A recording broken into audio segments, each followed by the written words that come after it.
John, I have never been better to be on the air with you here in Indianapolis, a place where so many of my dreams have come true. The Ride with JMV on 93.5 and 107.5. The Fan. Minshew, great protection, stands in, dancing, floating. Now he's going to run to the right side, throws on the run to the end zone, and it's caught for a touchdown. That's Jawan Winfrey. Agent out of the gun, they go quick. He's going to pass, dancing in the pocket, gets out, pump fakes, dives across the goal line. He's in. Tyson Bagent with a rushing touchdown. Play action to Burns, rolling right side is Peterman. On a rollout, throws on a run, taking a shot to the end zone, and that is a catch for Reese Fountain, the former Colt. Makes it, and that's a 35-yard touchdown catch for Reese Fountain. And Chicago out to their biggest advantage. It's 16-7. Ellinger backs to throw again, trotting in the backfield. Now he's going to take off and run. He's at the 5. Got it! Left touchdown! Sam Ellinger. They give it to Jake Funk, and he cruises into the end zone from 4 yards away. Touchdown, Colts, and they're right back on top.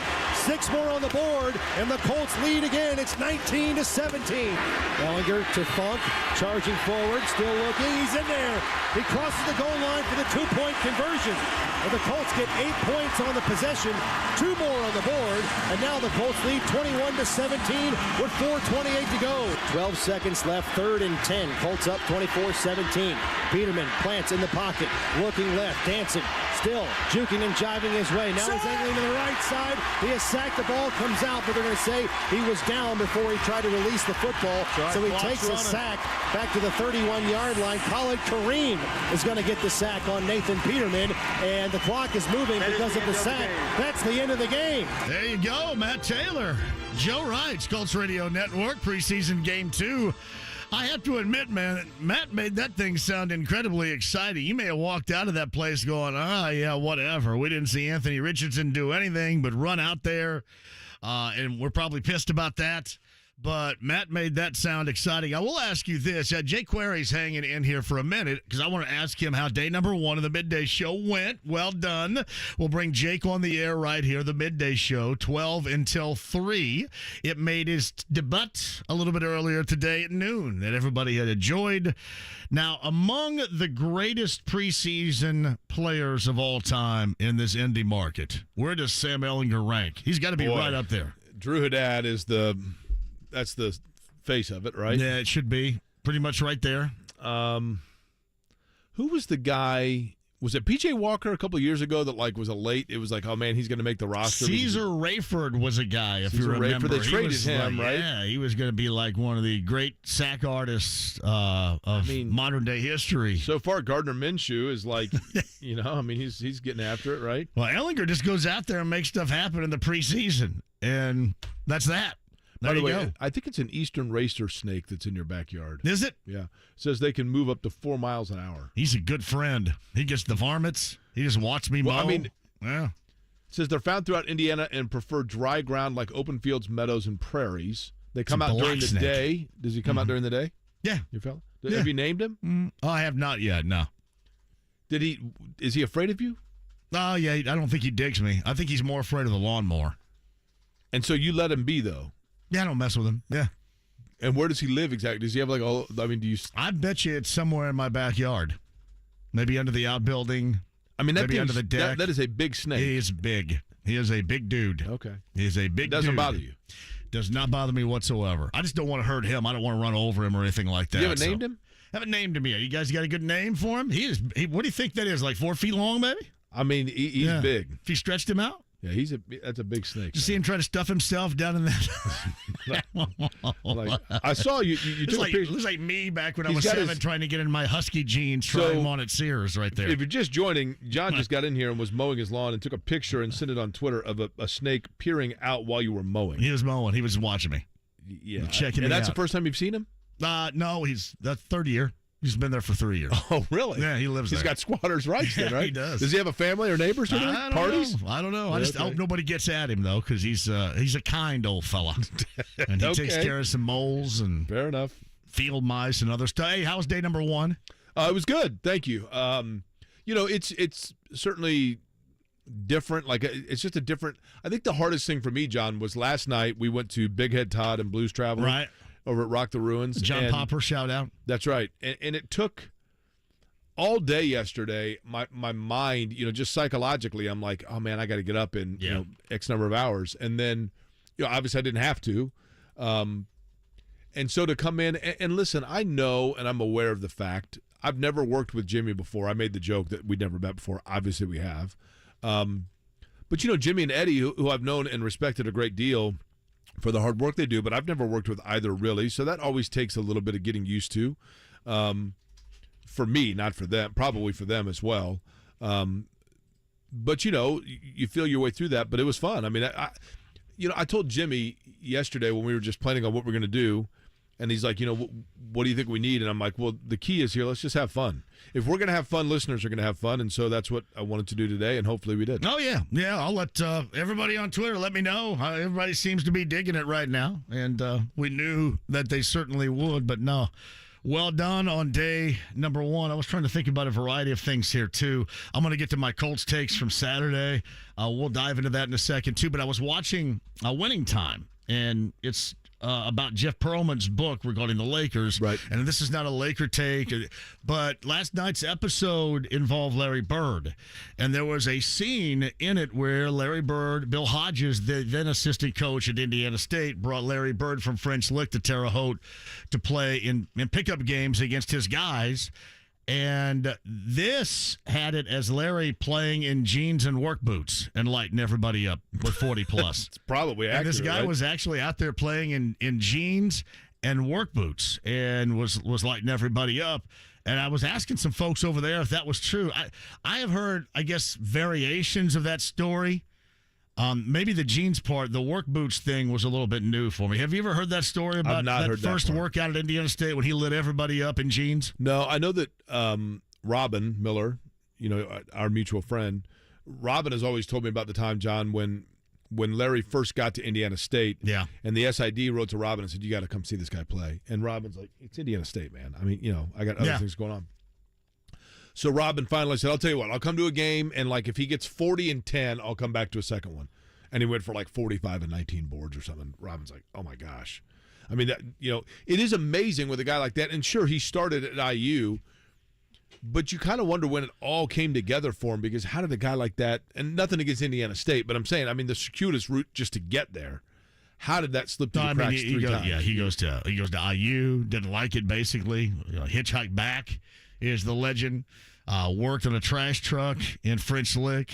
He played. It's interesting at the hotel down there. He played a lot of the staff workers in pickup games down there, but it was interesting last night that was the emphasis in this episode of Winning Time on HBO. It was pretty cool. The Kent Benson story with Bird. Bird got to Indiana. Jim Wisman was his roommate. Bird goes for the first workout, and they're playing pickup ball, and he goes in and starts taking some shots, and Kent Benson's like, "What are you doing? Freshman, you're not allowed to, you rookie, freshman, young guy," totally talked down to him. And so Bird's like, okay. So he leaves, and you have to wonder now, can you imagine in 75 when Scott May breaks his arm and they go against Kentucky and Dayton? Yeah. Oh, Scott May's arm, let's put in Larry Bird. Yeah, makes you wonder. Yeah. Speaking of wonder, what was your take on not playing Anthony Richardson? Because I've got two parts to mine, and I'll get to the emphasis of that coming up, at least with me a little bit later on. But what'd you start in thinking whether or not he should have played in that game Saturday? I wasn't as bothered by it as others, strictly because I think in reality, what you were trying to do for Anthony Richardson is the long-term vision of what you think is best for him.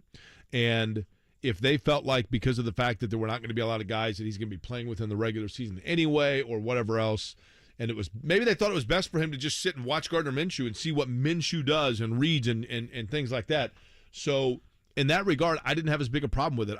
I'm under the assumption that they know him best and know how he's going to react to circumstances best. And yeah, it might not have helped them with winning games for this year, but this year is all about him winning games 3 years from now. So that was my take. Well, and that's fine. That part is to me. Now, do I think he needs reps? Abso-stinking-lutely. But your take is fine. The problem I had is you could have let everybody know that he wasn't playing. Could have let everybody know. They let that thing hang out there until everybody got in, and then he was warming up. He was in uniform and all that. And I think that's lame. I think that part is lame. I think that does a disservice to them when they do that from the past 5 years of maybe not being as transparent to try to be more transparent. And it's almost like, hey, come on out. This guy may play, he's not going to play. I'm not suggesting that's why everybody was there, but everybody that I talked to in Touchdown Town was excited about getting to see maybe a series or a couple of plays, and they knew that he wasn't going to play. They knew that, so you could tell everybody that. I guess the question, just John, be is completely open. What is their benefit? Good question. Of being non-transparent, because the tickets have already been sold, right? Good, and that's a great question. There's not walk-up. What is their benefit other than it being negative? And other than me talking about this right here. Do I think it's the biggest of deals? No, but it was a fumble. Okay. That was a fumble. Now, let me put on a tinfoil hat here, right? Please do. Comes with the territory of the New Day part. Is it possible that the Colts I'm not saying entirely, this isn't why they held him out, but is it possible that they were non-transparent about it because they knew that becomes the storyline and now no one's talking about the fact that their franchise running back is unhappy? I don't think it had anything to do with that. I think it's the normal type of NFL organizational games you get. And in that case, it was completely unnecessary. It is funny that it just gives people a reason to complain. Every NFL team acts like every single thing they do is the most top secret There's FBI no thing doubt ever. about that. No doubt about that. Listen, and you were here when it was at its height. There was nobody that was more controlling on any message whatsoever than when Bill Polian was here. Everyone. Didn't matter. From somebody. If you we will not move forward. We will not move forward. From a voicemail message to anything. I just thought, man, that's what I described it. I was with Tony Katz this morning. I just thought it was lame.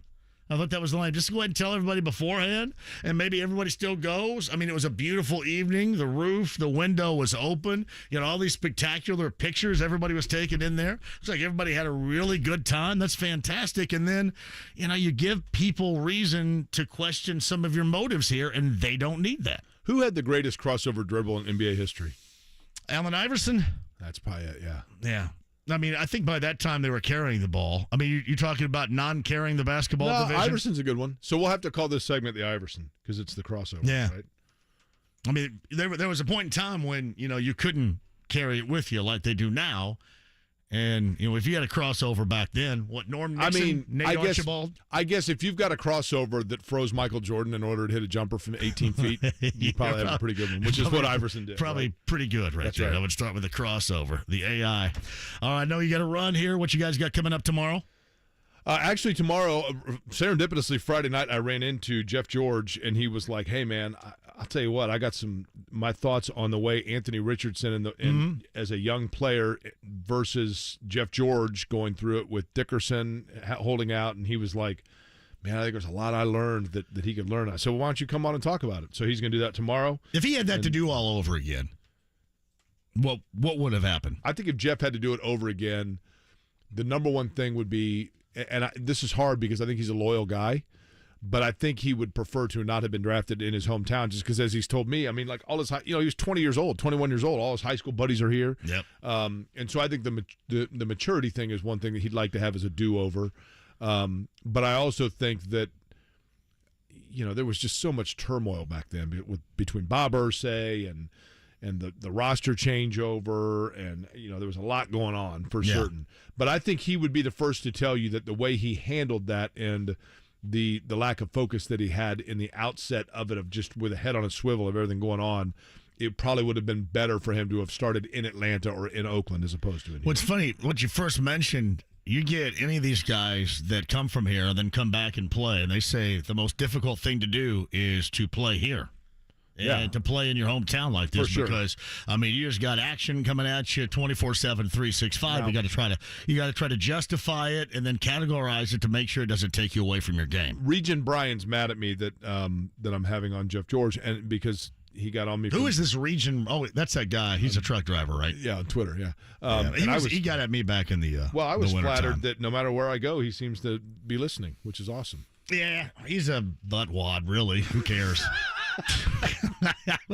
You said that, I didn't. Hello, buttwad, and who cares? You said that, I didn't. But Jeff George is coming up tomorrow. That's correct. Well 12:30 tomorrow. Yep. Well done with Jeff George right there. Hey, great first day from you. Thank you. Appreciate it. That is Jay Query right there, everybody. Query and Company, noon until 3. Hey, there was a change of pace this morning, too. Andy Sweeney. They did not go with the morning wood with Swebo. They went with the morning wake-up call with Kevin and Andy.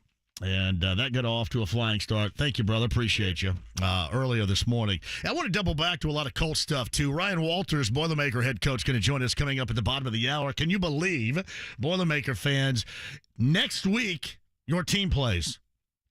Next week versus Fresno State. Now, it's a week from this Saturday, but you can now say next week. It's amazing. We'll get into Ryan Walters and getting set for his first season when it's real against Fresno State. Ryan's going to join us coming up at the bottom of the hour. Stephen Holder in the 4 o'clock hour. And Nate Atkins of the Star is going to join us coming up at the 5 o'clock hour. Clearly a lot of Colts heavy-duty nature of this conversation. I don't want to sit here and complain every single day about something. I just thought that there's a better way to handle that to where you don't have some whiner like me complaining about it. Would I like to see him out there and get a couple of snaps? Sure. Is he going to probably play coming up later on this week in Philly? And is Jake right about they know their team and their quarterback, their rookie, better than we do? Absolutely. But you try to do stuff. It's like me in social media. This is a true story right here. I try to think on how you're going to interpret what I tweet or what I put on Facebook. I try to interpret like 2 or 3 steps prior. Like with this snake thing, I can't tell you just to cobble together a sentence. It literally took me 30 minutes. I'm thinking, all right, so what is this dumbass is going to say something. So I tried to be incredibly careful because I understand that some of the ways in which what you text, what you tweet, whatever is interpreted because you're not directly in front of somebody can be taken differently or certainly can be misconstrued completely opposite to what you meant that to be. And I'm sure that they meant no harm, I'm guessing, in this. But you can bring it up. That's the problem. It's not clear. You can easily bring it up, and we're in like the 5th year of bringing stuff like that up. And you want to get clear. And the only true way to get clear of that, no doubt, is winning. And they're not going to do a lot of that this year. But you can also do yourself a service and just kind of think a little bit ahead. All right, well, how's that going to sound? There was no reason to be secretive about it. All right, so you're not going to play your guy? Then so be it. Matt Eberflus said that on Thursday. I just think sometimes, especially in this world, where you're getting snap judgments on just one single sentence on Twitter or via social media, that you have to think about that. I mean, I know what you're saying. Why do they have to think about this in terms of the fans? Because they're your fans. Because you don't want this type of conversation. We can sit here and debate all day long whether or not he should have played because he just needs the reps, and there's no question about it. But if you want to sit him, maybe you tell somebody prior to, kind of prepare them for that. Everybody gets in there, they get settled down, he runs out, warm it up, and then, there it is. There's Gardner Minshew. And everybody loves Gardner Minshew. Everybody loves Sam Ehlinger. But this is, your highly coveted future high level is what you hope piece. So if you get that far, give him a series. Give him a couple of plays. Have him throw it to his roommate a couple of different times. His roommate was out there. I'm not trying to put him in harm's way with a backup offensive line or anything like that. And if you're not going to play him, just kind of let everybody know. Say, hey, you know what? We're not going to play him. This is kind of our thought. And this is how we're moving forward. with that particular thought, and then nobody like me or anybody else, nobody gets on social media and starts questioning that. And everybody stays on top of the whole Jonathan Taylor stuff. Speaking of which, do you have the sound of Jim Irsay being asked that question in the booth? See if you can track that down regarding Jim Irsay, regarding Jonathan Taylor. James, you can think about that, see if you can find it. Here's what I felt about it for those of you watching in the third quarter. I felt that it was a huge effort for Jim not to say anything inflammatory. That's what I thought. Because you know you're going to get a Jim Irsay type of answer. But I thought that he was incredibly measured to make sure at this point you don't make anything worse. Because if you go back and listen to it, or if you watch it again, he starts in this place where he's asked, and then in a huge roundabout, he goes the long way around to basically getting us back to where we started. That's what I understand. All the way back to where we started. Now, he's going to make sure that he says all the right things about how much I like Jonathan Taylor, how much he's needed, and basically telling you that now is not the time for them. But that time is fastly approaching. It was a roundabout way to get you all the way back to where we sit right now. You know, normally you get something coming out of that. And if you look back on Saturday night, I mean, you had people that were sending out tweets about it, but there wasn't much. Wasn't much there. He didn't give you much to go on. Now, and that's good. That's not a bad thing.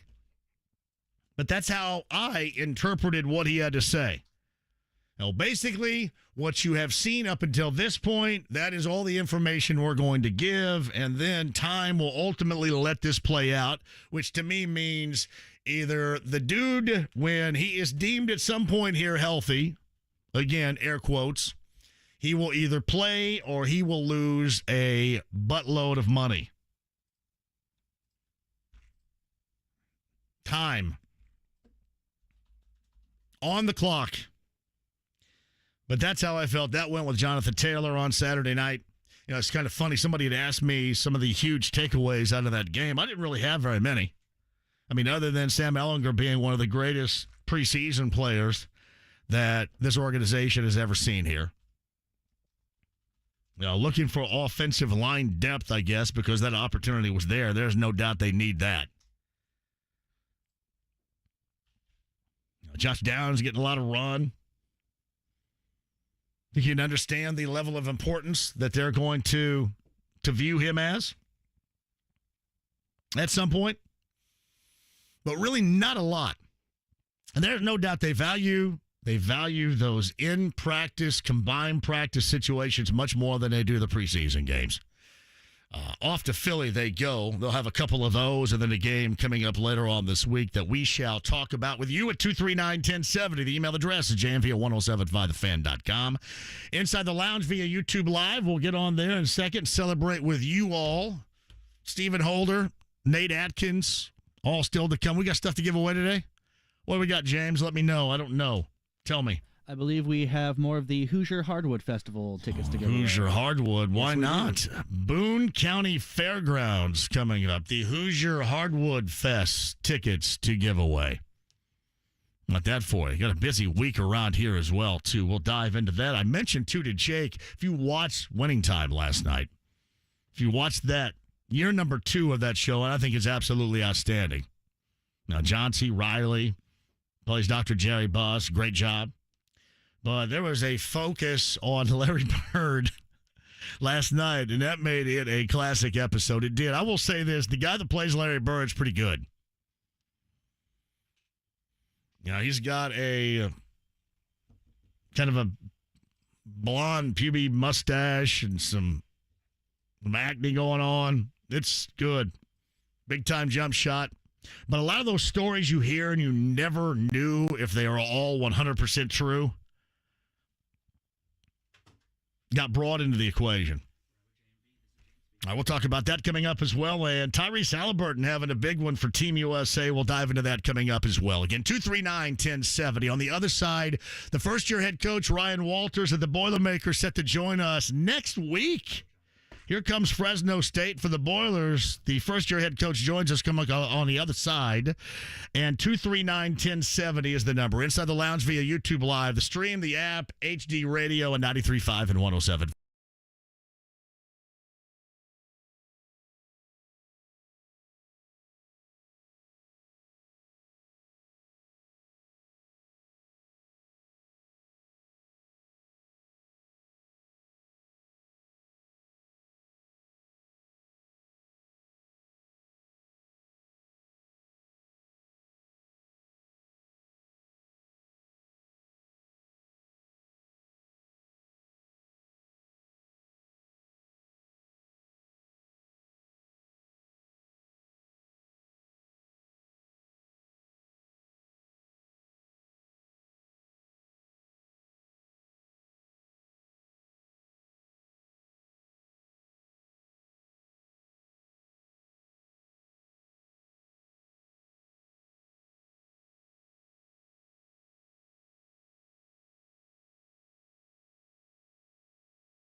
I'm from the Star. Nate Atkins going to be in here coming up in the 5 o'clock hour. Stuff to win. Location broadcast coming up on Friday, I believe. I'll tell you where in a minute, too. Andy Moore, Automotive Group Hotline. We know when and where game number 1 is for the Boilermaker football program, because we can now sit here and say they start next week. And their first-year head coach up in West Lafayette joins us now via the Andy Moore Automotive Group Hotline. Ryan Walters with us. Hey, Ryan, thank you for the time. How are you? I'm doing great, man. Thanks for having me. Let me tell you, it feels weird saying a week away. Next week, you guys are going to be putting it on and getting it done for real. That's it seems like it's probably coming much quicker for you than it would be anybody else at this point, isn't it? Well, now it seems like it's going slowly. Oh, really? We can't wait for game day. Turn it around. Here, man. So, yeah, we're ready. We're chomping at the bit. Well, it's funny, too, because I know you're a guy that you get things done meticulously from what people tell me up there, and, making sure you dot all those I's and cross all those T's. What are the things that are really important to you in preparing a football team? And you're doing that as a head coach for the first time and really slowing things down, as it apparently has with you in preparation for that first game against Fresno State. Some of the most important things you prepare you and your team for in that process. Yeah, well, because we've got such a mix of experienced players, but they're not experienced playing with each other. Bringing in 3 new schemes, both offense, defense, and special teams. We've really harped on situational football and really being meticulous and detailed about how we'll play the game and certain situations that'll determine if you win or lose a game. So we've spent a lot of time just enhancing our football IQ and working on those things.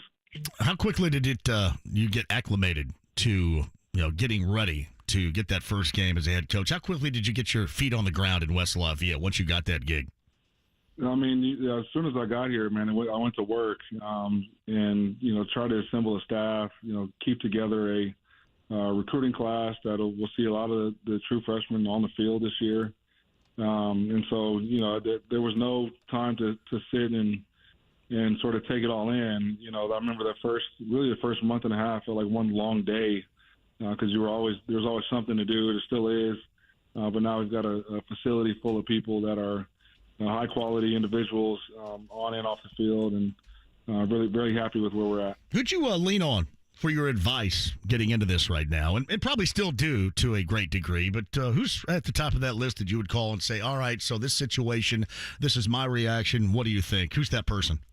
I don't have any one person. I've been blessed to be on a career path that has put me in touch with a lot of great men, not only on the field but off the field, that have tremendously influenced my career. So for different areas, I'll call different individuals. You know what I mean? It's Ryan Walters, the head coach of the Boilermakers, with us. I was talking about this with a couple of different Boilermaker people leading up to this conversation. Graham Harrell's a guy I've had on the show before when he was at USC, and because obviously, innovative offensive mind, fast-paced offensive mind. How important was that in getting him in to what you're doing in your number one offensively? How important was that to you to get somebody like that and somebody that has done what he has done so far? It was hugely important. I knew as a defensive guy and a play caller that coming to a place like Purdue that's been known for high-powered offense, that it was going to be important for me to get an OC that would be able to attract quarterbacks and offensive skill players. And so hiring Graham was pivotal. It allowed us to go to the transfer portal and get, in my opinion, the best quarterback that was available in Hudson Card, and has allowed us to surround him with weapons and tools to have a success offensively. So getting a guy like Graham was a home run for sure. How has Hudson Card looked to this point to you in preparations? Well, you guys will find out. I mean, I've been thoroughly impressed. I don't want to speak for him, but I can't wait to watch him go play. Yeah, it's funny too. That's stuff you have to think about in this era of really anything sports wise. Is the dynamic to where you can attract in the now and play well in the now, Ryan, but also attract for the future. And there's so many different dynamics going on in your world. Yeah, there definitely is. And I think because of my age, but also, I know I'm young, but I've been around the game a long time, and I've been in this profession for a while. I sort of use both of those, experience and age, to be able to adapt and adjust and thrive in the ever-changing landscape of college football. I'm assuming that it was at some point in your playing career where you said, you know what, I can coach this game up at some point. When was that for you? When was that realization that this is what I wanted to do one of these days? I think it was in college when I made the move from quarterback to safety and then really understood sort of defensively how it fits with offensive football. Once that happened, my mind was just blown in terms of being able to understand the ins and outs of the X's and O's and how they fit on both sides of the ball. And so once that sort of came easy, and so I'd say right around my junior year at college, I was like, man, I think I can do this coaching thing and do it at a high level. It always interests me too, Ryan, positional moves coming out of high school, and then you guys get a hold of them and you say, hey, you know what, maybe you're better suited here. You did that collegiately at Colorado. How often have you seen that over your career so far? Is that something you have an eye for? Hey, you know what? This guy's really good here, but what if now we can put you here and make you even better? How often do you see that? Do you have a good eye for it? Yeah, the programs I've been a part of haven't necessarily been like your blue bloods, right? Like your local. Sure. Universities, and so you kind of got to get creative with the recruiting process. And so I've had a ton of success with high school wide receivers that get moved to DB in college because they have a familiarity with the route tree. They got ball skills. They know how to track it while it's in the air. And so if they're tough enough to play on defense, now you got a guy that can not only get a pass breakup, but they can get interception, and those change games. And so, look back on my career as a coach. We had a couple guys that were offensive players in high school that moved to the defensive side. At Missouri that got drafted, Kirby Joseph was a high school wideout as well. When I was at Illinois, he's now starting for the Lions. Sidney Brown was a slot receiver and a safety in high school, and he might mess around and start as a rookie for the Eagles. And so, we've recruited some guys here that were high school wideouts that are now playing DB that I think have a tremendous career ahead of them. When you were a player, were you comfortable in that coaching conversation that you got regarding that too? And is it most of the time these players, when you talk to them about a positional change opportunity, are they comfortable with it as well? Yeah, I think as long as you're open and honest and transparent with why you're trying to make that move and how it would benefit them long term in the game, then they're open to the change. And ultimately, it's their decision, right? And so, as long as you don't want to be forcing somebody to do something that they don't want to do, but if you present the picture and it makes sense, and usually it does make sense because you're not just moving guys to move guys, then if they can see specifically like a monetary value in making a move, they're open to it. So Ryan Walters, first-year head coach of the Boilermakers. They open up coming up a week from Saturday at home against Fresno State. He's with us via the Andy Moore Automotive Group hotline. I want to get to Fresno State and your thoughts on them coming up in just a minute, too. You're a defensive guy. You're a defensive lean. Do you have more of an eyeball focus, certainly defensively, than you do offensively? But now you're the head coach. How much more is there a balance of both sides of the football for you now that you're a head football coach?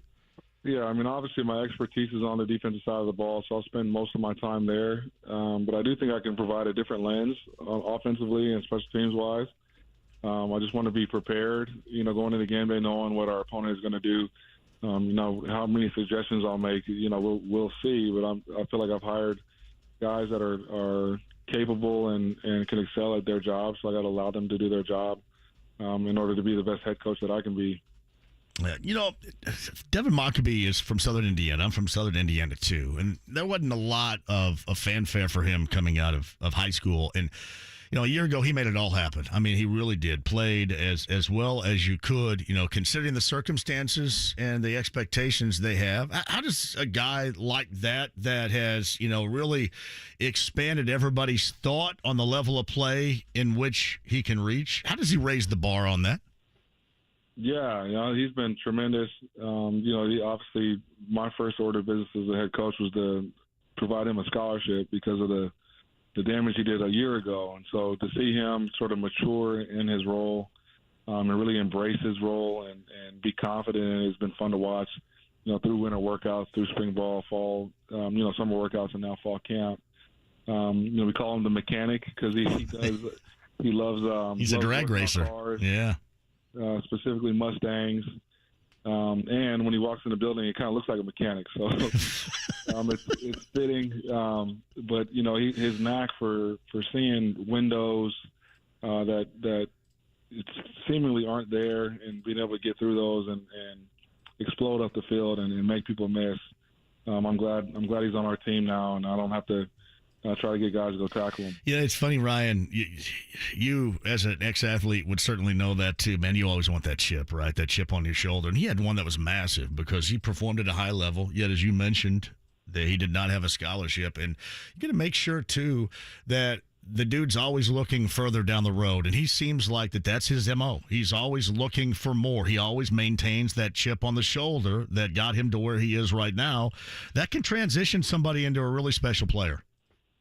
Yeah, no doubt. Sky's the limit for him and what he will be able to do in his career while he's at Purdue.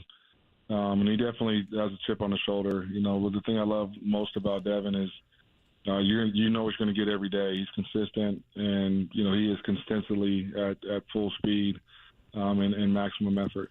Yeah, the mechanic, the pride of Boonville High School down in southern Indiana.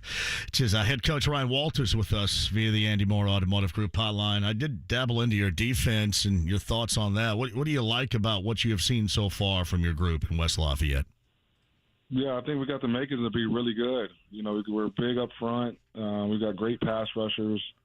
We got a middle linebacker that can go sideline to sideline. We got experienced safeties that have range, that are physical in the run game.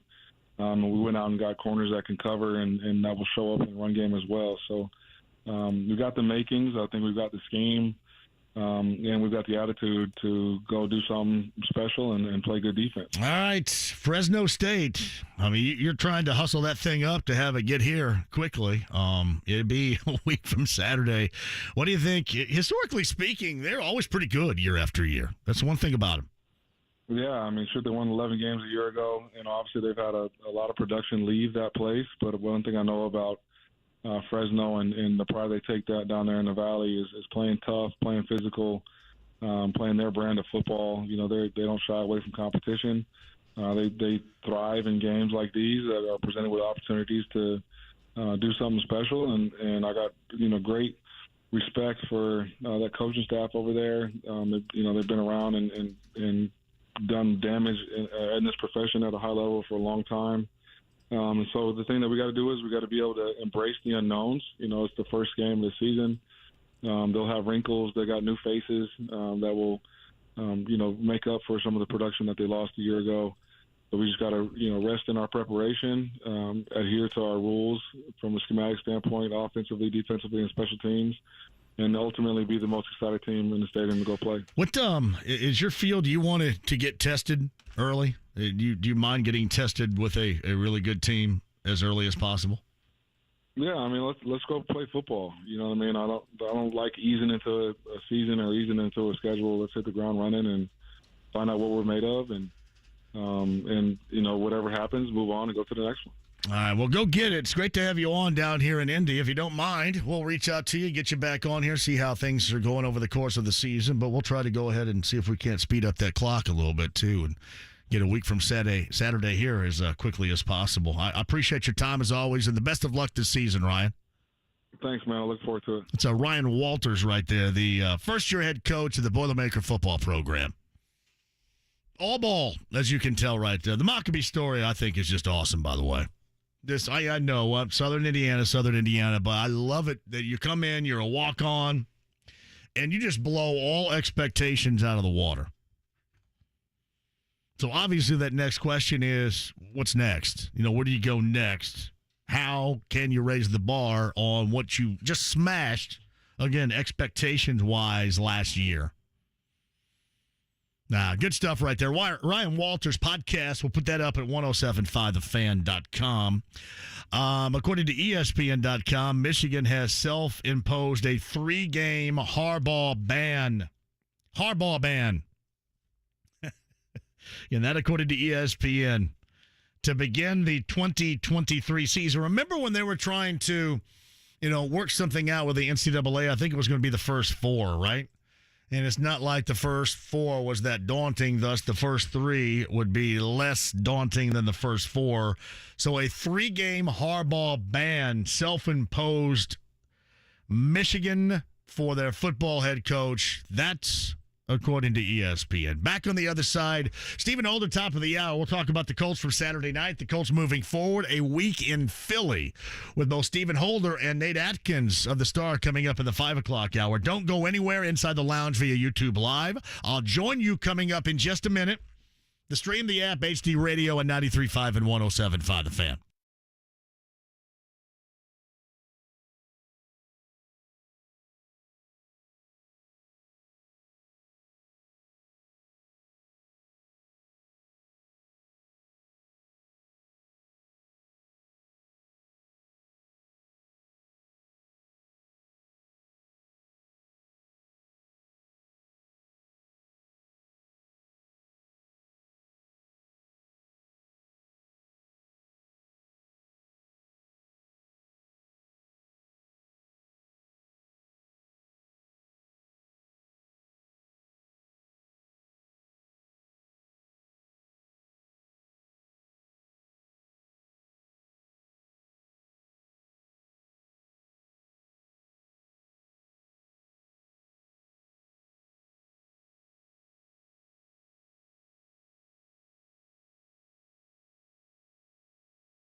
First time on this show. Really good. Podcast that up, 1075thefan.com.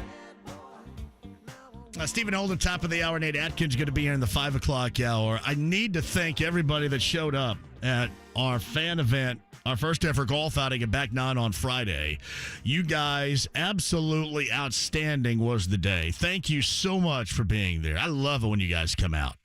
Love it. I love to do live shows. You know that because I'm out all the time. But that was fun as hell. Even when I found out I had high blood pressure. That's good, though, man. I mean, that's what people need to do. They need to pound me, right? Stop. They need to pound me over the head with, get this checked. Do something about it. Don't half-ass this like you normally do stuff, right? Yeah, Mr. Rehab, Mr. non-following through. That's kind of my MO. So, yes, hit me over the head. I was shocked, though, to be honest. I thought, I'm just going to go over here, slide the arm in, everything's going to be just fine. And whoa, Jenny was taking my BP, and she had that look like, come on. But nah, that's really important.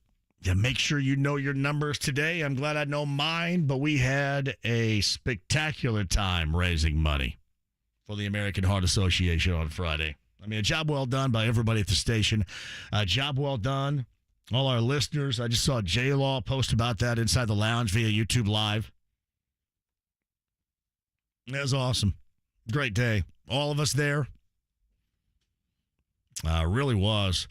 Damon writes this. Love the interview with Coach Ryan Walters. Thanks, JMV, to answer one of your questions. I'd love to see 7 wins. I don't know if they're going to get there.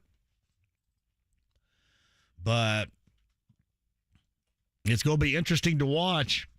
Going to be interesting to watch. The defense is going to be, that's why I asked him the defensive question. He is a defensive lean. But how many times in the past have you seen the defense not live up to the offensive prowess, even though the head coach is a defensive leaning dude? Seems like it happens all the time. I mean, hell, we saw it happen right here. JMV, is there any other name for your snake than Jake the Snake? Yeah, you can see that pretty big. I thought he was like a 4-footer if you stretched him out. I didn't want to really mess with him because I want him to hang around. If you watch that at JMV 10-7, you can click on that picture when he is trying to stuff himself in a hole in my backyard, and he was being rather unsuccessful. So it reminded me. I said that to Jake. It reminded me back when I was like 8 years old, and my mom took me to the boys department to hunt for Sears tough skin jeans. Trying to stuff myself into one of those pair of tough skin jeans back then. He was trying to get down in there. Just couldn't do it. Couldn't get the entire bod down there. Latest regarding Jim Harbaugh. 3-game Harbaugh ban. Now, that's according to ESPN, and that's self-imposed from Michigan, too, by the way. JMV, I completely agree. All it would take is, hey, you know what? We're not going to play the rookie quarterback tonight. Don't have any intentions on playing, because otherwise you start talking about, they're just trying to get people in there. Then people start talking about, well, they don't care about their people. I will say this. The crowd was inspired. That was a hell of a crowd. Hell of a crowd on Saturday. Touchdown Town was hopping, and I don't know who this band is. I never got their name. But all they did was play Bon Jovi songs. Anybody know the local band that does nothing but Bon Jovi? The Gorman guessed it was called Ron Jovi. I do not think it was Ron Jovi. I guess maybe Non-Jovi. But all they did was play Bon Jovi songs. And the kicker to this, they had the drummer had a drum kit that was rather expensive. He was about 7 feet in the air on the back of the stage. So they put some money into that local band because that stuff's not expensive right there. But they played nothing but really, really loud Bon Jovi in Touchdown Town. I just never got their name. But, man, it was hopping down there for real. Hell of a time. Litzy writes this: Purdue is in good hands. Watch out for the Boilermakers. Great interview with the Purdue head coach, Ryan Walters. Thank you, Litzy. Appreciate that. Who wrote this right here? Brian Hare says, if George could do it again, man, what a talent. Needed not to be a Colts quarterback. I said that to Jake. You often hear guys that are from here that return here to play not digging it because there's just so much coming at them at once. I think about that all the time. What would you do if you could do it all over again? If you could start at a certain point and then try to do it all over again, what would you do? How would you do it? What would you change? Think about that in terms of Jeff George. He closed strong in his career. It took a minute to get there. Quick break. We'll come back. Nate Atkins in the 5 o'clock hour.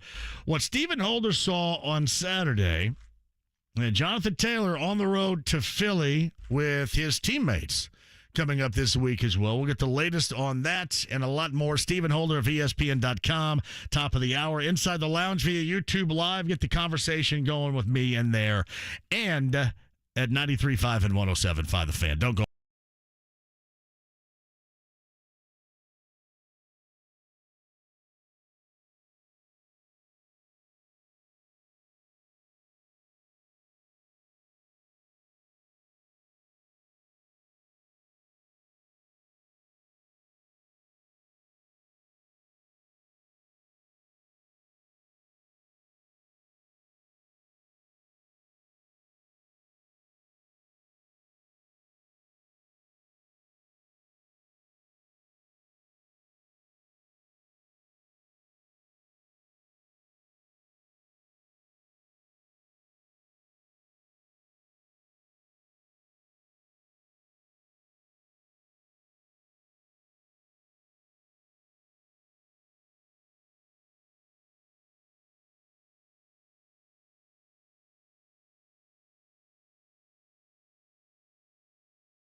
Ryan Walters, first-year head coach of the Boilers earlier. Podcast 1075thefan.com.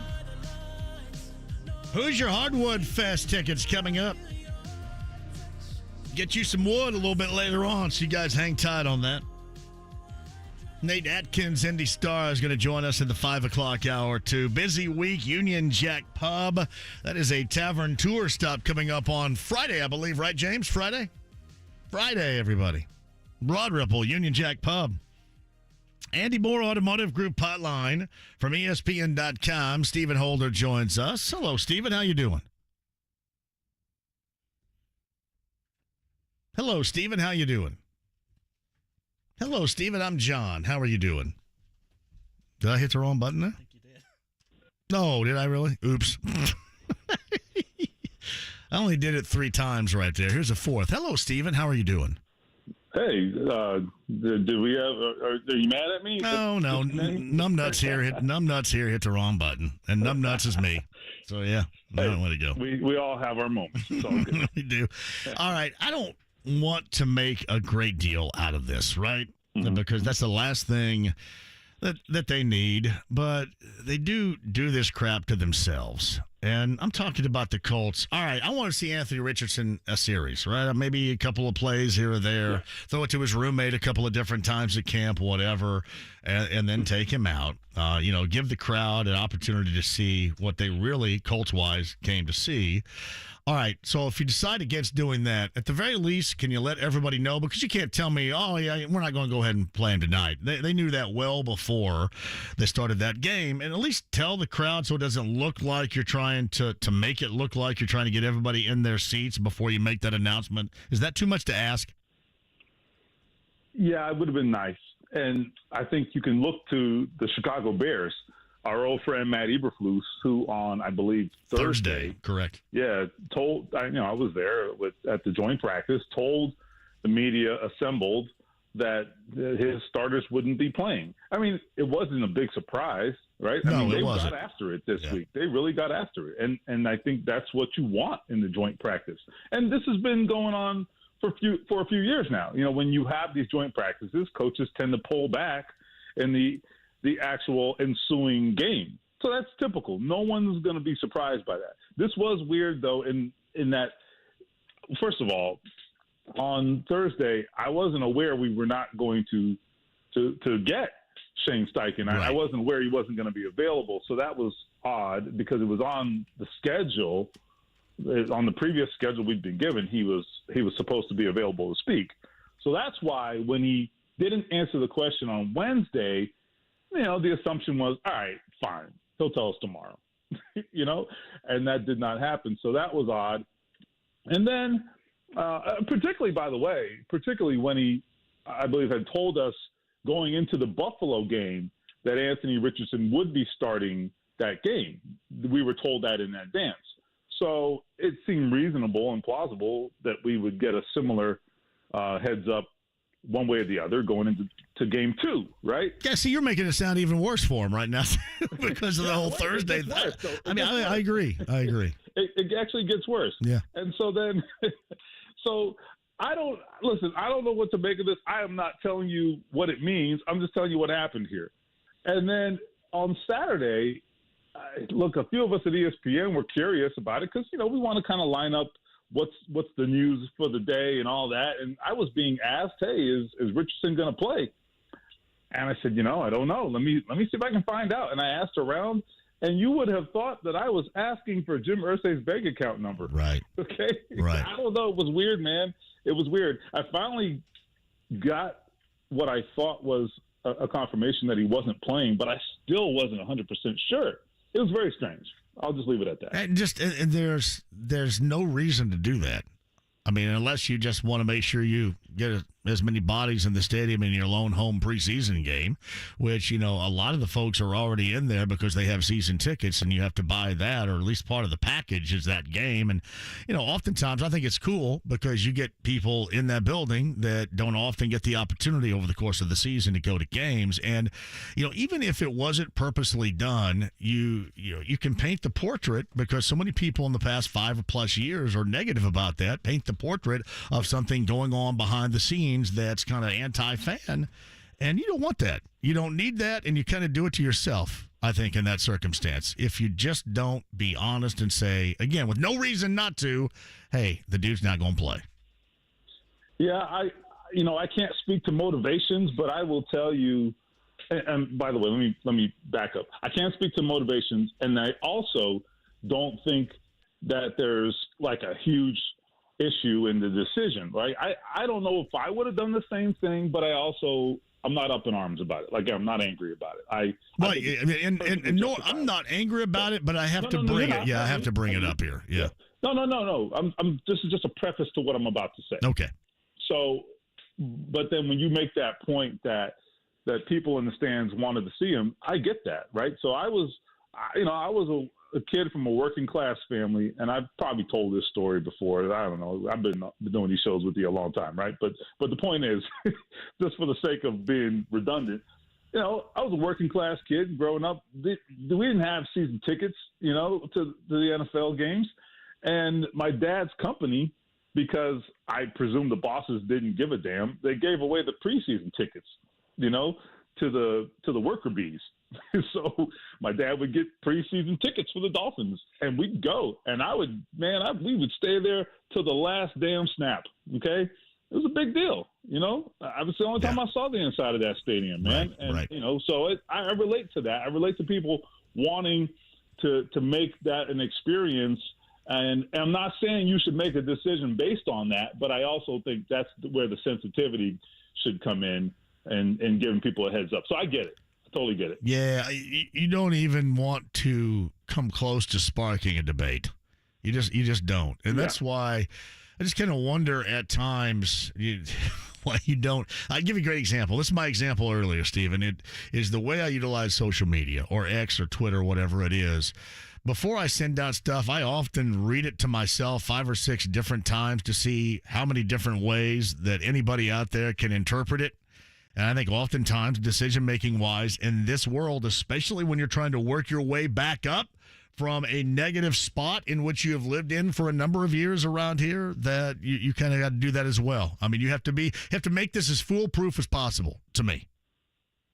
Yeah, I mean, if you don't, then you got knuckleheads like me talking about it right now. Yeah. That's what happens. Yeah. Yeah, that's just how it works. So, in the grand scheme, I think the Colts probably correctly know that these things will blow over and won't be an issue. So I don't think they're worried about it in the grand scheme. But look, I do think there's something to be said for avoiding headaches. I get it. Yeah, there's nobody. You were talking to the avoiding headaches king right here. Right. I'm always looking out for the most hassle-free path taken right there. Yep. So I could help them out if they needed. All right, on the field wise, I'll get to Jonathan Taylor making that trip to Philly in a second. But on the field wise, and then in the booth wise, what stood out on the field? There really wasn't a lot to me that I learned as far as what I didn't already know. Did anything stick out in that game Saturday night to you, actual playing on the field? No, not especially, except that their offensive line depth is still bad. Okay, so that is going to be an issue, and I would be frankly stunned if they aren't in the market for some waiver claims. When the final cuts come, I think that's next Tuesday, if I'm not mistaken. So a week from tomorrow, I believe that's correct. So I would be very surprised if, the following day, Wednesday, Thursday of next week, if they aren't making a waiver claim or two on the offensive line, because I just their depth right now, I think their starting offensive line, I can live with it. And I think if guys like Quentin Nelson and Ryan Kelly, if they kind of bow their necks and kind of, get themselves together, this could be a good line. But I don't, if anybody gets hurt, I don't like their chances of holding up. And I just think with a rookie quarterback, you've already got so much to worry about. He's got so much on his plate as it is. I don't want him burdened. You don't want Anthony Richardson burdened with, an offensive line that's breaking down. So, look, it's inevitable that guys are going to get hurt. 5 guys staying healthy for 17 games is almost impossible to expect. It's happened a time or two, including here, but it doesn't typically happen.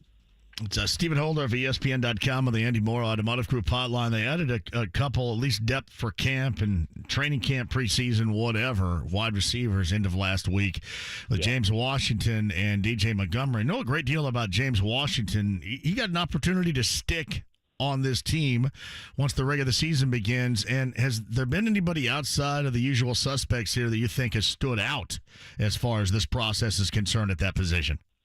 It's kind of interesting, man. He comes in, and 2 days, or I think a day or two later, he's out there and he makes a couple plays. And talking about Washington here, and I don't think it's out of the question that he could stick. I mean, he's been counted on before. He's been counted on before in offenses. Absolutely. Yes. I mean, he has a body of work that these other guys just don't have. So that has to count for something. And then the reality is, look, I was talking about this with Query earlier. Look, when Ashton Doolin went down, I know we kind of shrugged and said, whatever. But it wasn't that losing Ashton Doolin was such a hit to the offense. What it is that it was a hit to their depth. So now, a couple things. Ashton Doolin is the perfect, fifth receiver because if he plays all the special teams and he's always available to you in the kicking game, which is exactly what you want. And then if he has to play, if someone gets hurt and he has to go in there and back up Alec Pierce or somebody, you're totally fine with that because he's played important snaps. So you get the best of both worlds in a guy like that. Now what they have is they have to figure out who fits. Like Michael Strong, for example, I think for 2 years we've all been wanting to embrace him, and he could be a really good story, but there's two things holding him back. He does not play any special teams, and I don't know that that's going to change a lot this year. So that has not been a strength of his. And then, honestly, a lot of the plays he's made in camp, and he makes a lot of plays in camp. If you come to Westfield and watch, people who come have seen him make plays that are pretty impressive. It has not carried over to the regular season when he has got opportunities. So that's a knock on him. And then you've got, guys after that, it's kind of like, it's put them in a bowl and shake it up, So put them in a hat and shake it up. That's kind of where we are. So that's why a guy like James Washington, you can't rule it out. It could happen. He could find a way onto the roster. Stephen, is Mo Alley-Cox in pretty big danger of not making this team? I don't know how to feel about Mo Alley-Cox right now. All right, I'll say this in a sensitive way. I think Mo Alley-Cox is a good player, and we keep wanting to discover whether he's more than that. And the truth is, I think we've seen his best. Maybe we've seen his ceiling, and so that would be fine if the Colts had not done what I think is a pretty decent job of stocking that tight end room with some talent, some young, unproven talent. I get that. But it's talent nonetheless. Now, what their problem right now is injuries. Everybody's on the sideline, licking wounds right now. If they get those guys healthy, I would love to see that room at full strength because that, I think, is the deepest position they've got, maybe outside of a couple others, maybe overall the deepest. So it definitely has the most potential, I think, of any room or any unit on that Colts roster. So I'm really interested to see if they can match their ceilings or reach their ceilings and expectations and so anyway, to your question about Mo Alley-Cox, I do think that, I don't know what they're going to do, but it's at least a plausible conversation, as to what his future is. And so, you got to have more to offer than just to say, he's the veteran guy who's experienced. Okay, that's great, but I mean that's not enough in and of itself, So we'll see what happens. Look, these young guys, like Jelani Woods of the world. I mean, it's their time. It really is, and they're with a quarterback, who is going to make defenses have to make some decisions. I think there's going to be some favorable matchups for those guys. It just seems like he's kind of, especially when you get dinged up like that too, you kind of put yourself in a spot to where, you go ahead and cut, and somebody's going to get paid more than everybody else around you right here, and pretty much get in the type of season that you're going to get as far as the tight end position is concerned. It seems like that he is in a dangerous territory to me right now. No, I don't think you're reaching at all. I think that unit, we already talked about it being really competitive. So if that's true, then what you're saying is very defensible. You know what I mean? Yeah. We've said it from the beginning. That tight end room was going to be very competitive. The only reason we haven't talked more about it is because a lot of guys have been hurt. But I think had that room been at full strength, you'd be hearing very frequent conversations about who is and isn't, rising or falling in that unit, because, it's kind of dog eat dog in there, man. And that's a good thing, though. It's a good thing. I think that position, it had a little bit of a lull there. We had Jack Doyle kind of call it a career, and I think that unit hasn't really been a strength for this team for a little bit, but it could be this year. So Stephen Holder of ESPN.com talking Colts via the Andy Moore Automotive Group hotline. So Jim Irsay, third quarter of the broadcast on Saturday goes on, and people had asked me what I gathered from that answer when asked about Jonathan Taylor's situation. And I thought that it was the best that Jim was prepped by some others. I don't know if it was Pete or whomever it was, about how not to add fuel to the fire. And basically it was a long-winded answer of things with the conclusion that all of us already knew. That's what I gathered from that. What did you? Yeah, I really did not interpret that answer as moving the ball at all. I don't think it moved the needle one way or the other on Jonathan Taylor. So I kind of agree with you. I think when he talked about, we're happy to have Jonathan Taylor back, and, it's a big year and all of that was just, hey, this is what I want to happen. This is what I want and hope will happen this year. That's what I read. That was my read of Jim Irsay's comments. And so how do we know that? We know that because at the very end, in summarizing his comments, what did he say? He said, you hope that you don't have any of these problems, but they do happen, and hopefully Chris Ballard, as we move forward, can help calm the waters. I'm kind of paraphrasing and kind of direct quoting. But when you say calm the waters... Yeah, he created that. There's a biblical story here somewhere, I think. I don't know. Right? Anyway, that's a whole other thing. Anyway, so the point is, if you're needing to calm the waters, that means, by definition, the waters are rough. It's not resolved, man. So that's an admission that it isn't, wrapped up, and this thing is not, hasn't reached its conclusion, I guess. So I would assume with the calm the waters that is a pro wanting him to be a part of this team. And for Chris Ballard to calm the waters, you would probably have to try to massage this situation in the moment with maybe an extra $1 or $2, right? Is that what he was saying with that? At all in the moment? In the moment. Fair question. I think the argument against that conclusion is when Jim Irsay said, timing is everything. I thought that was a very important part of his comments too, because to me, that is a continuation of his previous stance, which has been, when the time comes, the contract will come. But the conclusion before was that this is not that time. So if we're still saying that, and if that's still the position, then I can only presume that this is still their stance when you talk about timing is everything. As of a couple of weeks ago, now is not the time. So that comment to me suggests that hasn't changed. But I do agree that that's one way to resolve it. But the other thing you said or asked me is, does it mean or does it indicate to me that, this is going to be, or that they want Jonathan Taylor here and that they're going to move forward? I do think that's where this is heading, just because time is of the essence now. Jonathan Taylor's got to get out there at some point pretty soon. He's got to get out there on that field, whether he does it here or he does it somewhere else. He's got to get out there on that field and play some football. Otherwise, none of this is going to matter. Yeah, I can also look at the timing of it is in week number 1 here against Jacksonville. If you are handing it off to Evan Hall and Jake Funk, that's bad timing. That's that is with due respect to both of those guys, that's some bad timing right there. Can I just say, look, I grant you, as I already said, so I've already agreed with you.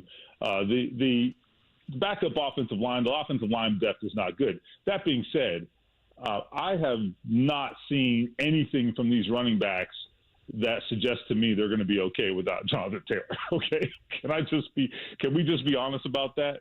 Like this group as a whole, not very good. No, I think no, not very good. Hey, Shane Steichen, was it after the game the other night when he said medically cleared? When he is medically cleared, did Steichen have that quote? Was that?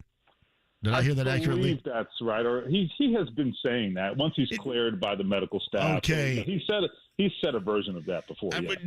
So does this?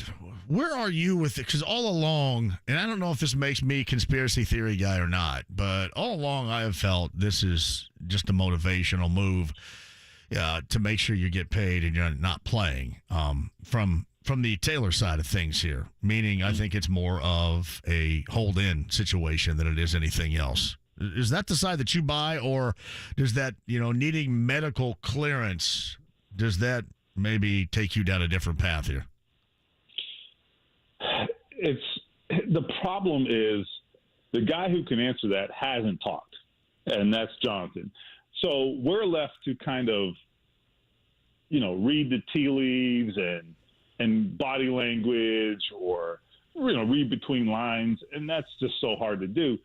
All I can tell you is that I think that they have deferred to Jonathan to some degree here, to some degree, when he says it doesn't feel right. And that's why he's gone off and got this treatment elsewhere and worked on that last week before leaving again for the personal matter. So they've given him some latitude, and I assume that is their way of saying, okay, we hear you and we'll allow you the space to get healthy, with whatever's going on. But the problem is we don't have enough information to really make that assessment, because all we know is that he had an ankle surgery back in January. We thought that would have been healed by now. Is there something more going on, as has been hinted? I don't think we have gotten full clarity on that. So it's just impossible to know. I think right now we are working with incomplete information. Yeah. Yes, we are. That's the problem. No, okay. When do you think is the last possible day that something can get done before everything start of the season wise is compromised with Jonathan Taylor in mind here? When's the day? Well, this week I think is kind of inconsequential. They're going to have that one practice. They're going to have the game on Thursday.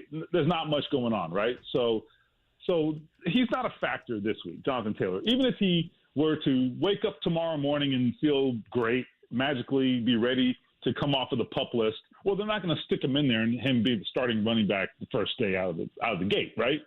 So I think this week we can just basically turn the page on this week. So that puts us back to, I presume, next Monday when they reconvene. After the weekend, I guess they'd get a little time off. Sunday or Monday, they'll reconvene, and then you start making, like, legit game plans. Now you're talking about legitimately, here's what we're doing against Jacksonville, right? That's a critical time. And so I just think for a running back who's going to take hits, it's not like any other position. It's not like most other positions. It's a physical position. He's got pass protection requirements that are critical that he's got to know. He is in the meetings, don't get me wrong, but I just think the reps really matter, even for a veteran guy. They matter. So at that point, you're talking about 2 weeks of work after not practicing with your team since last December. I think he needs it. I really think Jonathan Taylor needs to be out there. Now, whether they get things settled from a contractual point of view, I don't know. I don't know that there's any reason to feel optimistic that's going to happen. I think the Colts are hoping Jonathan Taylor comes around and he says, all right, well, I got to do what I got to do because I got $4 million at stake. Yeah. That's where we are. That is where we are. What it looks like, That's what it looks like. Yeah. Now, the only thing I'd say is, if Jonathan Taylor continues at that point, if he continues to push back and he still feels the same way and is not necessarily, willing to get out there or whatever the case might be, maybe at that point, maybe the Colts start feeling some heat at that point. But I don't know. I think up until now, they have, from my vantage point, they have been, just kind of waiting. They're thinking time was on their side, and both parties really. Do the Colts wish deep down inside that Taylor were to have to answer some of these questions and not them? Well, it would take the heat off of them, that's for sure. They'd rather Jonathan Taylor talk about it than Jim Irsay. I can tell you that. So that I know. He did a good job in like a long-winded way of not saying anything more inflammatory. So you could tell. His credit. Yeah. His credit. Yeah. I mean, I listen. We were sitting there in the press box with the broadcast turned on and tape recorders going. Trust me, okay?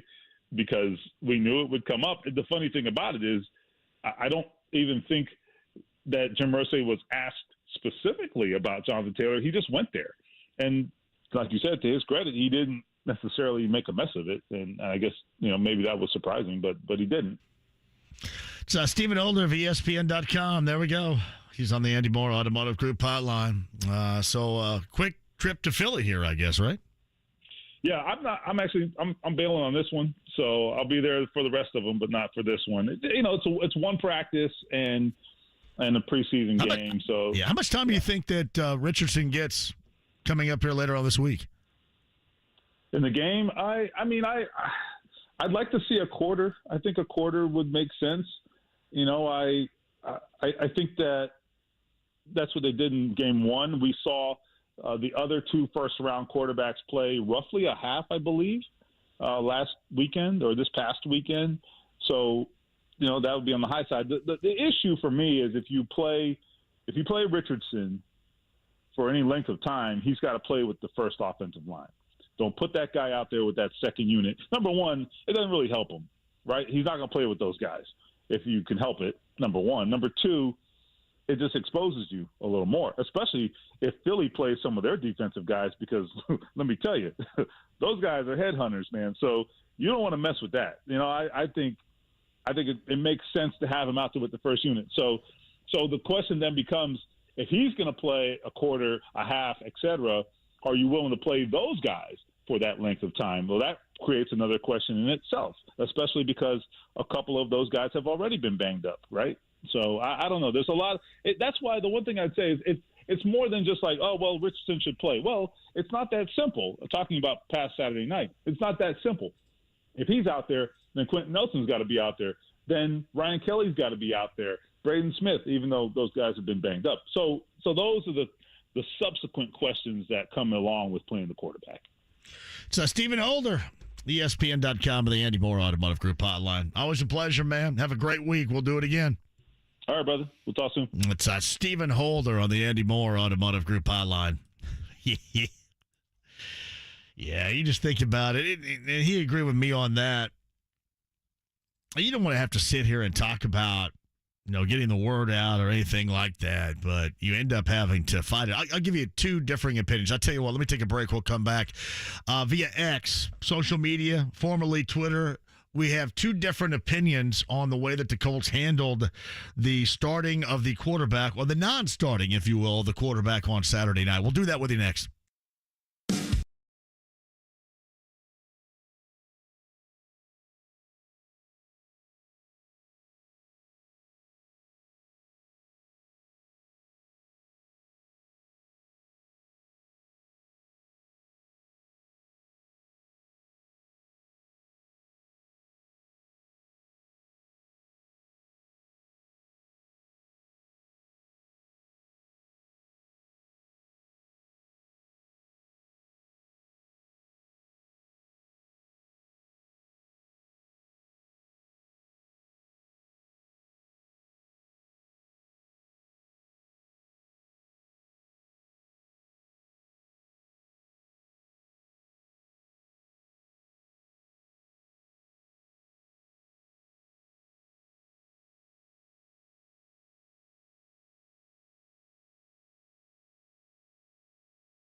though, about this, even though I don't feel good for my friend, I can go back to hating the Cubs. That's awesome. After this weekend, go back to my stand. And I just got, like, Mark Dykton, who produces the morning show, just sent out something. I think the Reds ticket department sent out social media a tweet, an X or whatever about tickets and ticket sales. And at the end of it had postseason ticket sales. Hey, listen, I can sit here and be honest with you. I know they're not going to win anything. I know how bad they've looked. I understand that. I have June. I feel good about that. But if you're a member of that ticket office, you have to put that option on there because they're still in the running. I mean, they are in a race right now for a postseason position. So I just saw Mark tell Kevin Bowen to pump the brakes, and then I had to make sure that Mark understood that only dorks use the term pump the brakes. So you pump the brakes on using the term pumping the brakes. How about that? I'll be a dork right with you. But you have to put that stuff out. So I can go back, and Mark's a Cubs fan, and you know how Cubs fans are. So I can go back to hating you guys now. Not as bad as the Cardinals, but I can go back to it. I don't have to force myself into it any longer. Feel good about that. I mentioned this before the break. Two different opinions regarding not being told that Anthony Richardson would not play prior to the start of the game Saturday night. This is from Rex. JMV, it's absolutely done purposely. Like you said, there was no reason to not say he was not starting. Actually, there's one reason added to the long list of Jim Irsay and the Colts hiding stuff and not being honest with the fans. That is what you don't want to have to face. And that has been a common conclusion. You don't want that. If you're the Colts, you've had to navigate your way through this for 5+ years now. You don't want it.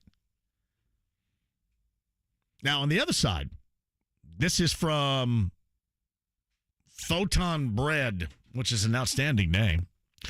I got tickets to the game knowing that since they scrimmaged, he wasn't going to play. Happened last year with Matt Ryan and the Lions, too. No. Listen, it was common knowledge that everybody thought that he wasn't going to play. But he ran out there. He warmed up. I mean, and you could have made that announcement earlier. All I'm trying to do is keep them from putting themselves in situations that can become compromised that they have to explain their way out of. And what they'll do is they'll call me and say, can you explain this to people? This is what went down. And I'll be glad to do it. But what you want to do is think a couple of steps ahead. You're not trying to fool anybody. Nobody cares on the other side if Anthony Richardson is playing or not. I'm not trying to fool. I'm not trying to disguise it. It's not gamesmanship. All I'm trying to do is to help them stop stubbing their toes with stuff. That's it. And not turn this into a big deal. That is all. That was my thought on Saturday. And then, once it became a reality, I thought, well, there's probably going to be a lot of people around here not happy with the decision. And then what that does is, like somebody like Rex here, who has a definite opinion, will more believe his opinion. And then others that read that may say, oh, you know what? I think Rex does have a point here. And that's what you don't want. And that's why thinking about some of these decisions and how they're going to affect it a couple of steps further down the road is really important.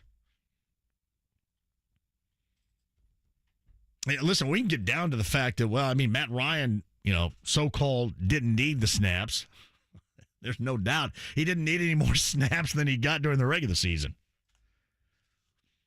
We can make the argument that he needed to be out there just for the sake of taking some snaps. And I know that's been Bob Kravitz's argument. I know that Greg Doyle, the Star, was angry about it. I wouldn't go as far. I think Greg had a tweet that stated, you know what, if you're not going to play him at quarterback, just make him into a defensive lineman or whatever that was. I wouldn't go that far because, again, it sounds like that was a plan that they had for Anthony Richardson. I'd tell everybody. And you know what? When you tell everybody that, then they're automatically going to believe maybe the next time, right? Maybe the next time they're going to say, you know what? Last time they're open and honest with us. This time they're going to be open and honest. Gives you a little bit of street cred. Now, otherwise, you got to sift through this garbage, and nobody wants to, and I don't blame them. But to think that somebody's not going to bring that up on a sports talk show or not going to bring that up on Twitter, I mean, it's ridiculous. You got to be thinking ahead. A couple of steps ahead right there. I think would have been the smart move had you played it that way. Hey, by the way, Cindy writes me this. Crush is the Bon Jovi experience. Went to high school with the lead singer. My man gets into it, too, by the way. They're super hot right now, playing everywhere. Love them, and I wore this T-shirt, this concert T-shirt from '87 when I saw them in Greenfield. Yeah, it was the Bon Jovi band that played in Touchdown Town on Saturday afternoon. They were great. They really were. I thought it sounded exactly like Bon Jovi. Loud, put on a show. Nice. Really was. Like that. Quick break and we'll come back. Top of the hour, Nate Atkins is with us. Yeah, I do. I feel bad for Tucker. I do. I was actually texting back and forth. I was doing the JMV takeover, and we were texting back and forth regarding that. And, you know, at that moment, and if you missed it, Tucker was released, basically, by the Cubs. He was designated for assignment. And it hadn't really soaked into him yet. But when somebody, I think it was BT Dew, called up and requested a song on Saturday night for him, I mean, he's still got a lot of people rooting for him around here. And it really does suck for him. Now, for me, it means I don't have to, play as if I like the Cubs any longer. That's good. That part is good. JMV, crap franchises make zero moves at the break when they have a young, hungry team that can take the division. The general manager pumped the brakes first. Let me tell you this, Nicholas. This was all going to happen anyway. It was all going to happen anyway. What you're going through right now is going to happen. Putting all of your thoughts in the return of Green and Lodolo. You saw the return of Green yesterday, right? That was borderline batting practice. This was all going to happen anyway. They're not ready for that. They just gave you fleeting moments in the month of June that made you feel good and gave you thoughts of what if this can be sustained. I remember talking to Lance McAllister a number of times about this. Is there sustainability in this Reds team? And we both would always come to the conclusion that not likely. That's being real. Yeah, the ticket office has to put out, because you're still in a race, you're still in the running. They have to put out options just in case you end up getting yourself in the postseason. That doesn't mean anything. It's not meaning nobody's calling their shot. That's just some nerd in the ticket office that tweeted something out. Nobody's calling their shot on that. Silly.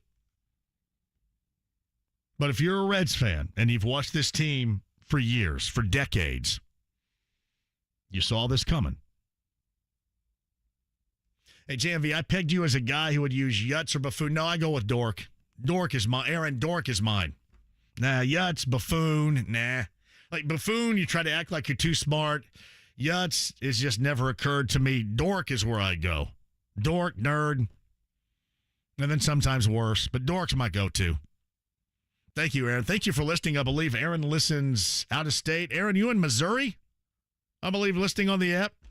Wherever you are out of state, thank you very much. Nate Atkins of the Star, top of the hour, Stephen Holder, and the head coach of the Boilermakers in year number one, Ryan Walters, earlier. The podcast with each, 1075thefan.com. I don't want you to go anywhere. Some of what they're saying inside the lounge via YouTube Live, that is coming up next. 93.5, 1075 The Fan.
cut by the Bucs this afternoon.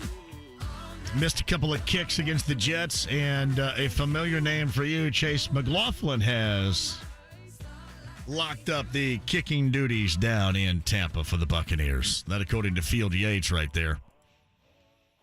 Hey, JMV, well, if they do make it, we're going to be one of the damn games. Who knows when they're back, hopefully with the youth soon, but I've seen this movie before. Yeah, regarding the Reds, no doubt. It could be forever. That's why I embrace with that team the little things. And that's why I always caution you, or let me take that back.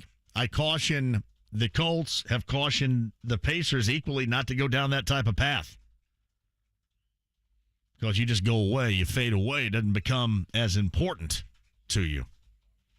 And man, that month of June fired you up. Everybody got excited. Look who's back, dude. What's up, man? Good to see you.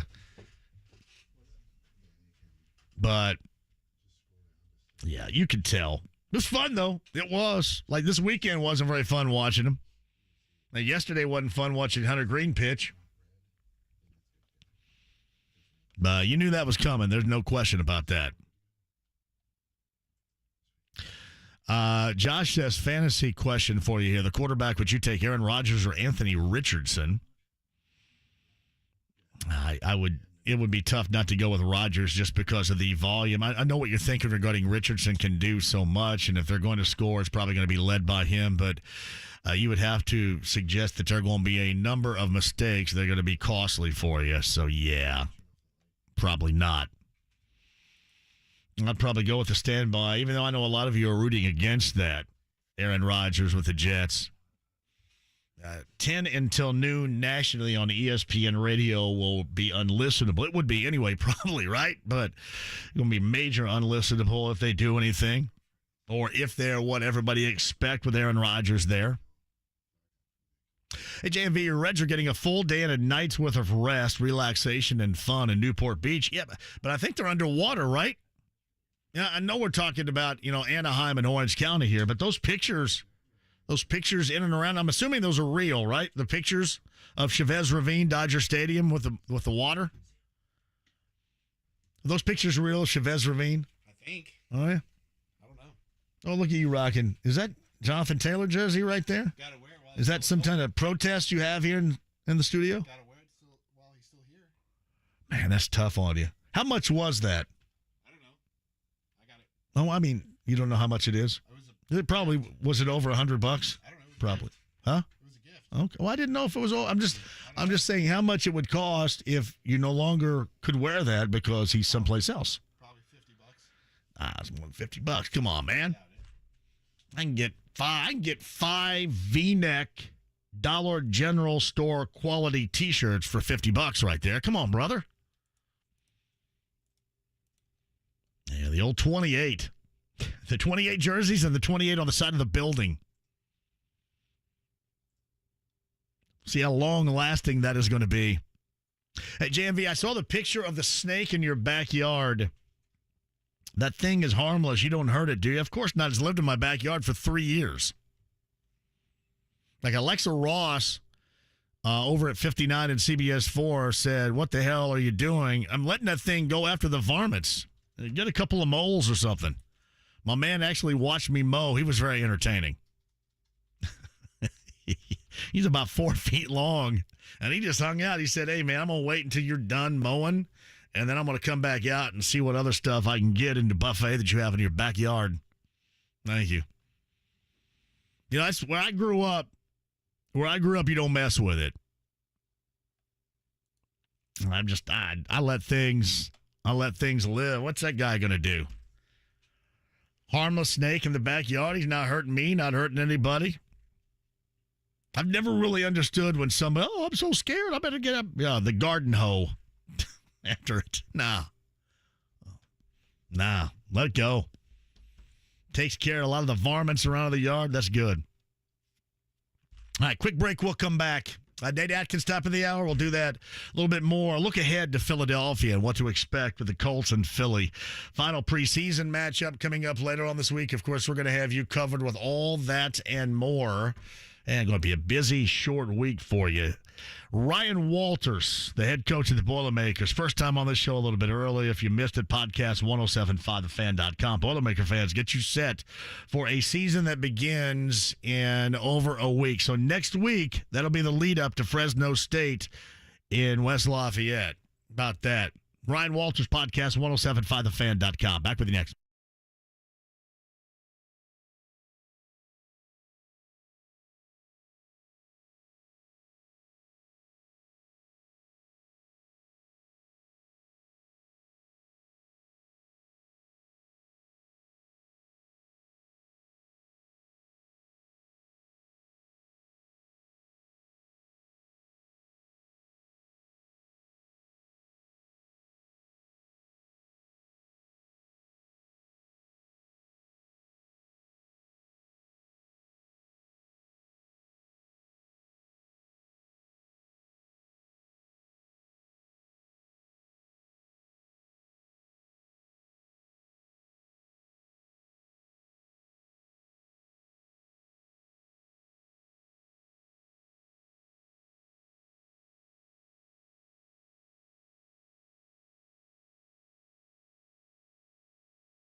Yeah, Amazon Prime on Thursday, I believe, right?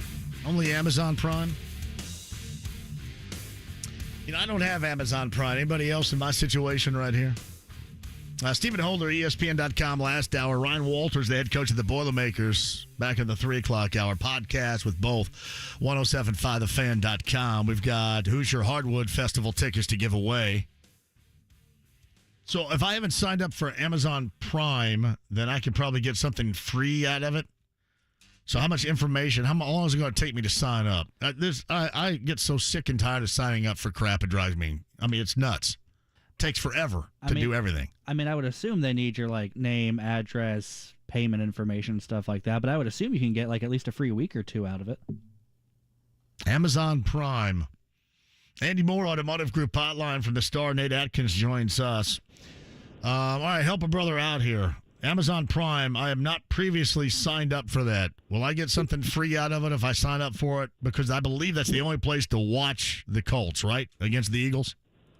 It's a little hard for me to answer because the only way I'm going to watch them is by going in person. So, well, I could do that. I could do that. Yes. No.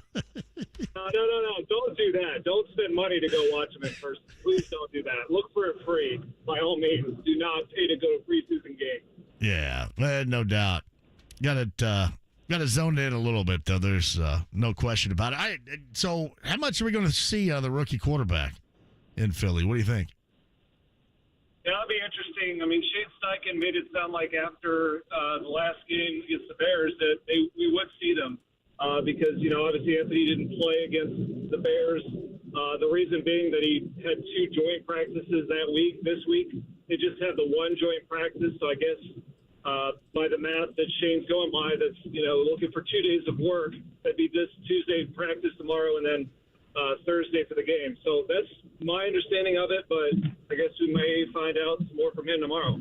Yeah, hopefully so. That'd be nice, definitely too. You wonder where they are, right? As far as getting acclimated. Were you one in the corner of needing to see anything from Richardson on Saturday, or were you okay with the decision they ended up making? I don't know that's the biggest deal at the end of the day.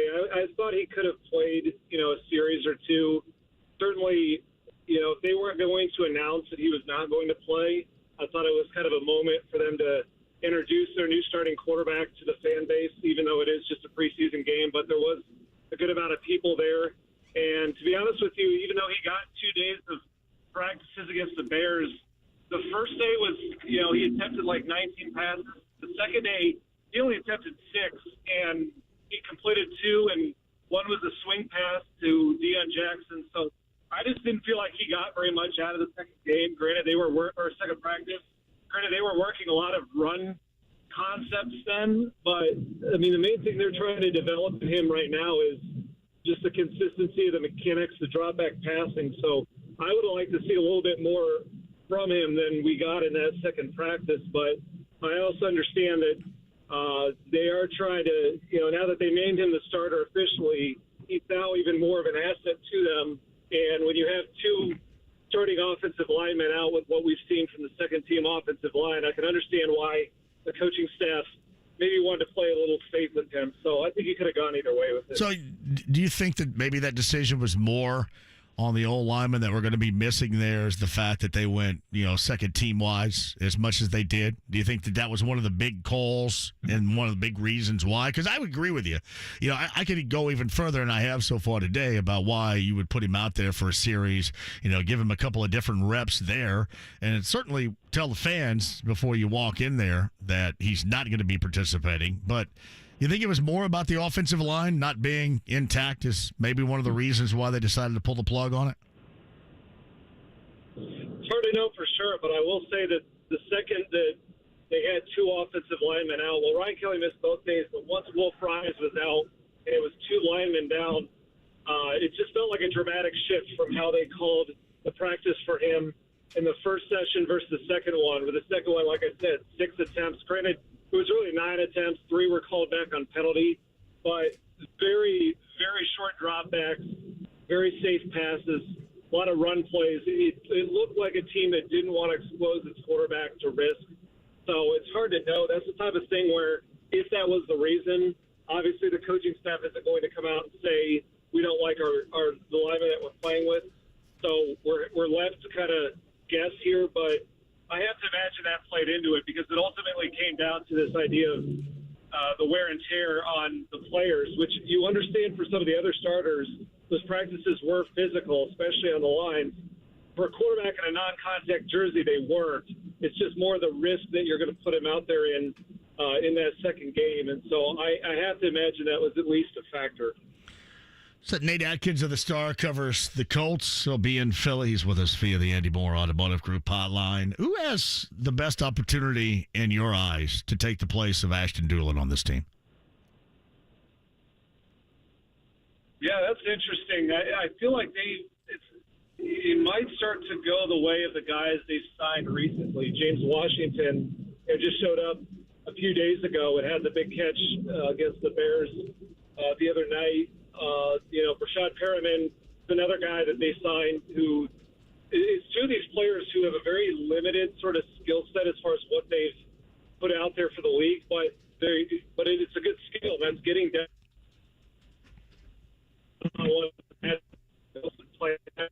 Very obvious on the perimeter, at least. I would think kind of the Z position. You've got Michael Pittman at the X, and so he caught 99 passes a year ago. I think he's going to be still plenty of a volume receiver. But the spot where Alec Pierce is in, and then guys that they bring in on the outside behind him, I think are very much going to be a lot of 9 routes, posts, down the field routes, off play action, where they hope that the idea being Anthony Richardson, his mobility and the threat of that pulls that extra safety down into the box, so that you have a single safety in the middle of the field, leaving the space out there between the numbers and the sidelines for guys who can really hit it at high velocity. And so that's Alec Pierce. And then right now, skill set wise, that's James Washington and Brashad Perriman. And it was Ashton Doolin too before he went down. So I have to think that if you read the kind of moves that they've made since they brought in Shane Steichen, the type of receivers they've added, it's been those guys that really excel going deep down the field. And I think it's kind of a toss-up between those two, where both fairly established, but both have had their injury histories too. So kind of who can stay healthy and produce the most this preseason may win out and get that final one. And then obviously Mike Strawn is in that too. He's been a little bit more of a sort of, I don't want to say possession receiver, but like a contested catch guy in moments. I mean, he can get down the field, but not maybe quite as he hasn't produced and proven it the way those other two have. So. I kind of look at it as a three-man competition right there. What's the latest on the health of Shaquille Leonard presently, Nate? Shaquille Leonard is currently in the concussion protocol. We found that out after the game against the Bears. Apparently, he suffered a brain injury against the Bears in the Wednesday practice and missed the next one. And so really we have to wait till he crosses through that. I know it's a 5-step process, and one of the very early stages is just being able to be back around the team in team settings. And he wasn't out there, at the game or in the locker room. So that meant at that stage on Saturday night, he was still pretty early in that process. And I would emphasize this is his third time going through this protocol. And so it can get harder. It's all unpredictable. Everyone's a little different. No doubt. But that's certainly where it's at. As far as we know, it's not related to the back or the ankle or any of that. It's just a concussion protocol deal, and those time frames they just always vary. Did you happen to see the play in which that occurred? I'm not sure which play that occurred on. Yeah, I didn't either. So I'm just curious. Nate Atkins of the Star with us via the Andy Moore Automotive Group hotline. If you're looking at this team as a whole right now, and maybe some of these non-recognizable roster names to this point, maybe a couple that you have seen that you believe have made strides to make this thing interesting here down the stretch before cut down. Yeah, I mean, we just talked about one. I think James Washington, I never saw him kind of jumping into this thing. But right now, that mix of his skill set and what he's proven in the league and then what they don't have in Ashton Doolin, I feel like he's an easy answer. I feel like another guy I just did not really know much about at all was Arlington Hambright, who has been their second-team tackle, who's also been their second-team guard when they needed to go there. Teams love versatility on the line, especially in the backup spots, so you don't have to carry too many on game day. And really, when they went to the second-team line, that was against Buffalo, So that second-team line got a lot of heat, and deservedly so. They did not play well. But the guy I thought that played the best was Arlington Hambright. Now, there wasn't quite – I don't know that he was quite as strong moving inside against the Bears. But, again, it's being able to do enough of a couple different things on the backup line that can kind of give you a chance. So those guys are kind of jumping out to me. I'm trying to think on defense that hasn't – I would have said Jannard Avery. Unfortunately, they just lost him. He was really set up, I thought, to be that backup Leo spot behind Samson Ebukam. And then in his absence, Titus Leo, the rookie they drafted in the 7th round, he stepped in against the Bears, and he had a nice game. It was the first time I'd really seen him kind of assert himself in that setting. So that's a guy that I thought, they drafted 12 rookies, and if they want to keep them all, they can. But the guys are going to have to earn their way with that many rookies trying to earn spots. But that was certainly a step forward, especially with Jannard Avery going down. They need a backup Leo. That Leo spot really is what makes the Gus Bradley defense go. It's the idea that that one pass rusher can run as if it's 3rd and 10 every single snap, and you sort of insulate him around. With these big run stuffers and other run-centric players. So you've got Zaire Franklin, Grover Stewart, DeForest Buckner, and Kwity Paye. Those are guys you trust in the run game. So you need just high-level athletes at the Leo spot. Titus Leo, he's had such a fascinating career, playing a few different positions on defense, but really starting to finally, for once, lock into actually being a Leo like his name suggests. And I thought he finally flashed against the Bears, and it's an important role to have, especially if anything were to happen to Samson Ebukam. And even if it doesn't, Kwity Paye has slimmed down a little bit. He's dropped to about 264, so he can certainly do some of the wide 9 stuff, but I still think in an ideal world you want to keep him starting on the side at the tight end and bring in some kind of pure athlete to run that Leo spot. So I think Titus Leo has a chance there. Hey, Nate, we were talking about Ashton Dulin a little bit earlier, and I put it early on the show in terms of last year when they lose Sanchez, and people say, well, it's just a punter, replace the punter. And we talked about this right here, saying, hey, he was somebody that was a constant. You could count on him. You didn't have to worry about him. That's a big deal. And then punting-wise, oftentimes you did end up worrying about that a year ago. And Ashton Dulin is the same way. And we talk about it in terms of a backup wide receiver because that is something that gets more press. But being a special teams ace on this squad, you don't know what you got until it's gone. And that's my concern with that group once the regular season is underway. You agree? Yeah, I do, because I don't know that we've talked enough about the loss of Bubba Ventrone for the special teams. No question about it. That's a good point. Yeah. Yeah, he's done it so long here, and every year they've just found ways to really be a great directional punt team. Outside of last year, obviously they did not have Rigoberto Sanchez, but the key, it's the mix between Sanchez's ability to really pin the ball, and then guys like Ashton Dulin being able to beat the press so quickly and fly down the field. And so they've got talent on the special, at least in the kick game for sure. They went out and signed Matt Gay, and they bring Rigoberto Sanchez back. But there is just enough change happening with a new special teams coordinator. Then you lose your top gunner, and it's like for a team that had been so good at directional punting, now you're trying to kind of bring younger players along with a new coordinator. So that'll be interesting. I mean, Brian Mason, he hasn't coached the NFL yet, so it's a little bit of a wild card. He comes from Notre Dame, where they did a phenomenal job, getting after punts and blocking kicks and punts. But I think the area where it's just bound to be a drop off because Bubba's group was so good at it was that punting game, and so there's just enough sort of uncertainty between a punter coming back off an Achilles tear, losing the top gunner, losing the special teams coordinator.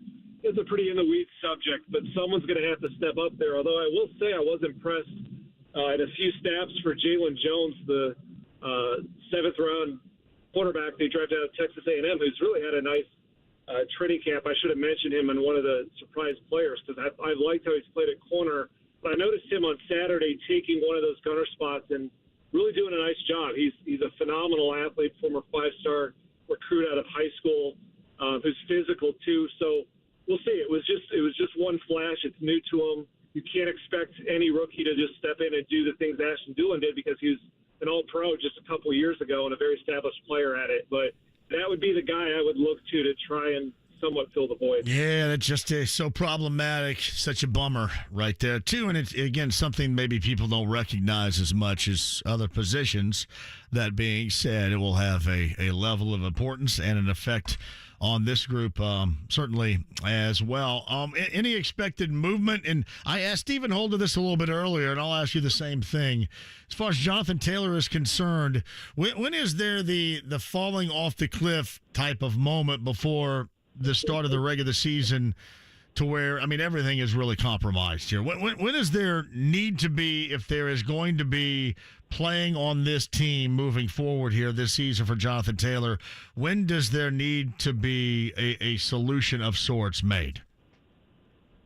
Well, I think the clock's going to really start ticking as soon as we get right near September 10th, which is the opener. And that's just because at that point there is something actually on the line. Not only games accrued for Jonathan and all of that, but really just what it starts to mean to the locker room to not have one of the best players on the team out there. So far they've been able to massage it enough as, being related to the injury and just being precautious. And, Jonathan's back with the team. He's Shane Steichen said yesterday he's going to be here in Philadelphia. I'll be surprised if he practices. Just the idea that he's going to, if he does come back, the first practice back being a joint practice, I don't see it happening. So there's been enough moments like that where they could say, it's not the time. When you get into the regular season and all of a sudden, there are games on the line, there's games to win, and this is a team that for years has started slow and tried to find ways to correct that. And, they're going to want to start the best way they can right now, and especially now that they've named Anthony Richardson the starter, they know there's going to be a sort of learning curve to that, bringing him out here as a 21-year-old. The whole idea is, get him reps, get him experience, live with some of the growing pains. But within that, you want to be able to support him the best way you can. And you ideally, what you would like to do is start him off with a somewhat easier job, and then throughout the year, maybe in the second half of the year, maybe you can build on some things in the pass game and have him come along. If you don't have Jonathan Taylor at the start of that, though, it's like the reverse of it, where I think between Jonathan Taylor not being out there and any risk of injury along the offensive line, there's a world where it's really heavy on the rookie really, really quickly. So it's just going to kind of depend on how it quite plays out. If they were to go out there and win week one, if it's just a matter of they say he's just not quite ready, but they go out and they play well anyway, people will kind of gloss over it. But soon enough here, teammates are going to start really wondering. And I mean, and for good reason. We're wondering the same way how, an ankle injury from last season that he had surgery on in January could be so severe that he's not able to play come the regular season. That's where it starts to get very, very clear that likely that there's more going on than just an ankle injury when you also know he wants to be traded. And, so that gets to the point where at what point do they, as the Colts come out and say, you know what, Jonathan, we need to see you out there. And, they floated the idea of, to Stephen Holder and Mike Chappell about putting him on the non-football injury list. That doesn't sound, we haven't heard anything about that in weeks. So I don't think they even can at this point. You can't, it's hard to go back in time and say, he had this injury, non-football before training camp that we're going to try and put him on the list for. That I don't think they can do that, but it was a little window into the idea that at some point they may have to say, you know what, it's time to get practicing, it's time to get playing, and that's where it could start to get hairy. And that's where certainly if he's either this is where they really need some kind of resolution, just some kind of either timeline for a negotiation or adjustment to the contract or something, because what you really don't want is a situation where a team's saying you need to get out there and practice, a player's saying I'm not healthy or they're risking my health, and then you're letting teammates decide which one of those two they want to agree with. Well, they have a first-year head coach and a rookie quarterback trying to win them all together to start a season. So I don't know what the moment is where it gets really chaotic, but I don't think we're that far from it. When I think it was Shane Steichen, right, that said they're waiting on him to be medically cleared. Is that correct? Yeah, he stood on that where he says. Yeah. What do you think? What do you think? That's. I mean, who needs to clear him medically? Because I've said this all along. I could be wrong, and I guess I will be, and I'll have to answer to it at some point if I am wrong. But I view this more of a hold-in than anything else. But why is the term medically cleared being used here? There's got to be some reason behind it, I guess. If it's not medical, as some of us think it isn't. Well, so Jonathan showed up the first day, the day he went on the PUP list. Mm-hmm. That was the day he took his physical. And the way these go, though, is the team can pass or fail a physical kind of however it wants. Those physicals are up to what the team decides the player's capable of doing. And, it doesn't always go with. Sometimes those two sides don't always agree. That's sometimes where you see a player will go get a second opinion when they don't like what the team doctor had to say. But it does show you that the team is so far going along with this. They've been the ones consistently saying, he's not medically cleared. They put him on the PUP list for the ankle related to last season, not any new injury. So they've been able to stand with him saying he's not healthy for this.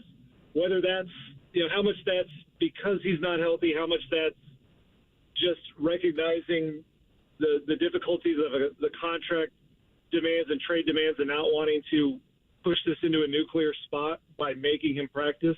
I don't know. That's where I think with the games come are going to be more of the real test, because right now they can at least, wherever the Colts stand on this, they can at least kind of see, if they're going to hold Anthony Richardson out of a preseason game for risk, you can see why they may not fight, holding their star running back out of training camp, out of the physical wear and tear there and the risk there. But at some point they need him, obviously. So that's why, there is enough going on with the ankle to where he is on that PUP list. He's been going elsewhere to rehab at times, but it's also an easy way to say, that's what's going on, and it's not uglier than that when for all we know, it could be. How do you think this has all been handled so far? Both sides. Not the best.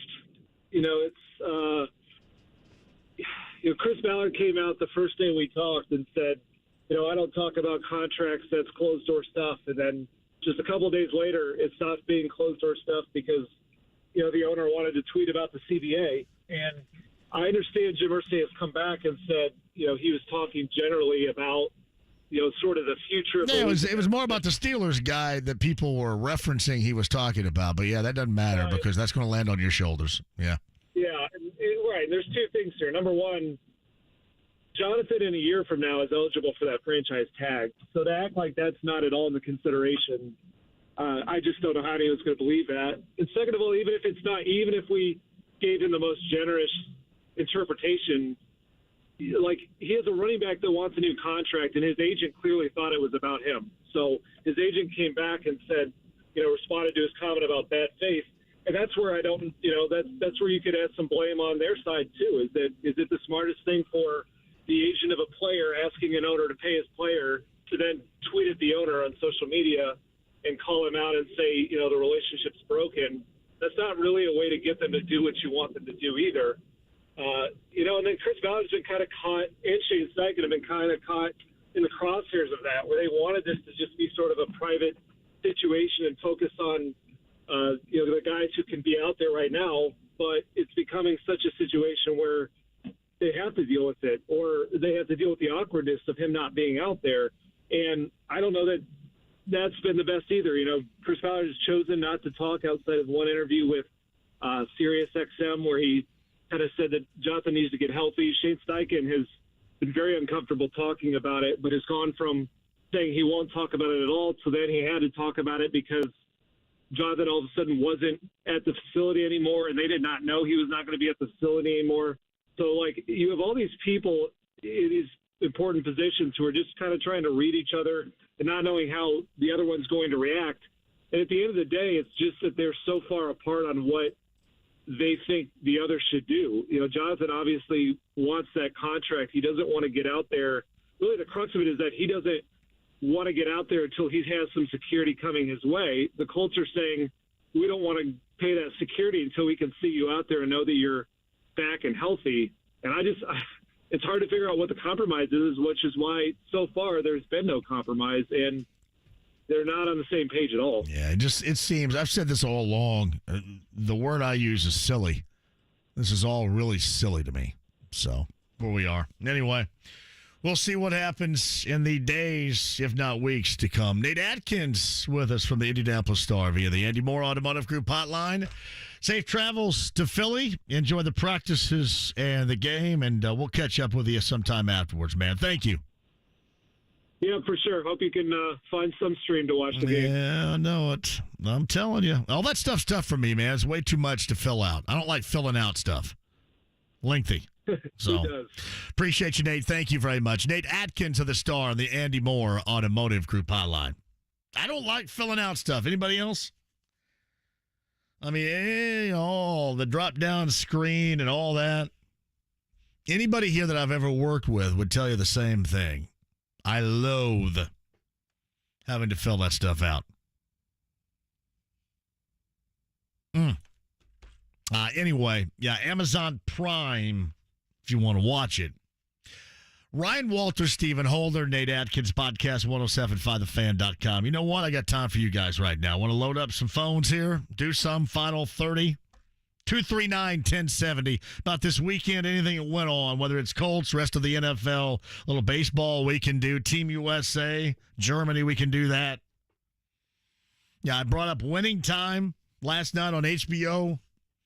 Second season of that series, and there was a lot about Larry Bird, a lot of French lick, a lot of Terre Haute stuff going on. It was pretty good. Jeans and work boots he played in and lit up everybody over at Indiana State back then. At least that's how the story went. Good stuff. And stuff to win here, too. Hoosier Hardwood Fest tickets before the top of the hour. 239-1070, your calls, me and you coming up. Other side next.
Is in at 239-1070 if you so desire.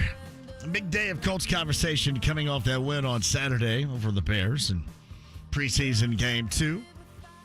Philly coming up later on this week. Of course, we'll have it for you right here. Amazon Prime is your destination if you want to watch it. I'm assuming, did you guys get to watch it here locally on the NFL Network?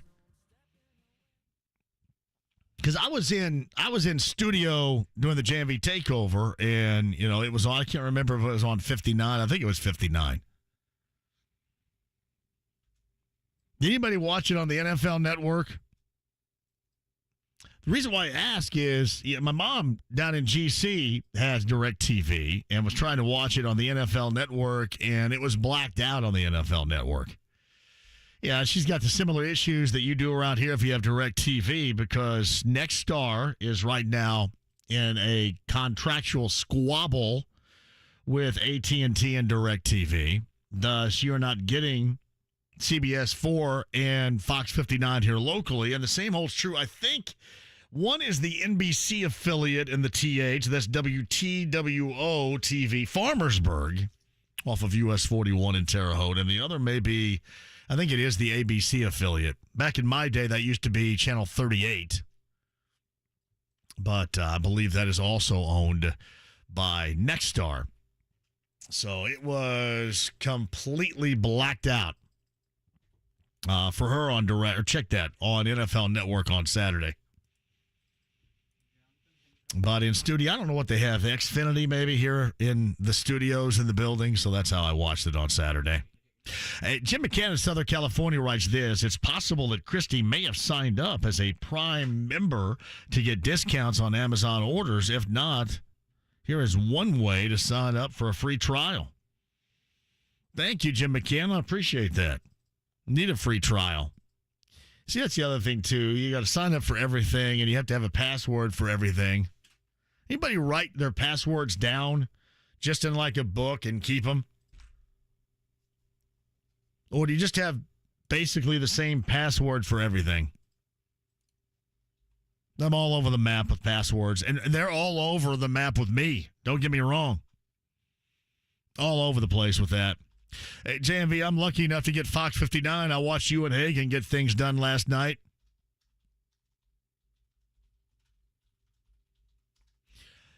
This is from Ken. JMV, I assume you burned down your house and all your property. Why are you guys so afraid of like a snake? Like this is like what, a rat snake, a black snake, rat snake? Why are you guys afraid of that?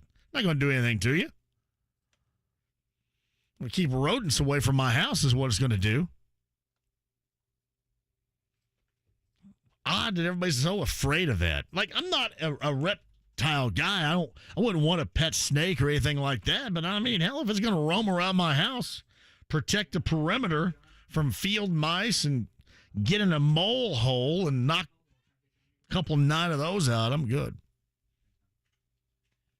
I've always been that way, though. Like, I'm on Facebook right now with people I grew up with. And all these hillbillies down there going, oh, man, I wouldn't have that in my yard. Well, I guarantee you what here, numbnuts, you do right now because you live in the country. I don't want one of those in my yard. It's from Corbin. JMV, what's your hot take on Sorry. Almost made a mistake right there, but it would have been hilarious. What's your hot take on Nickelback? Yay or nay? Me and the wife are going back and forth. You know, I used to make fun of it, and here's where I am now. And I don't know if that's just because of the JMV takeover. I think you like what you like, and if you enjoy a live show, if you enjoy somebody's live music, then do it. I never was the biggest of Nickelback fans. I never was, obviously, a huge fan of Meatloaf. We all have our preferences.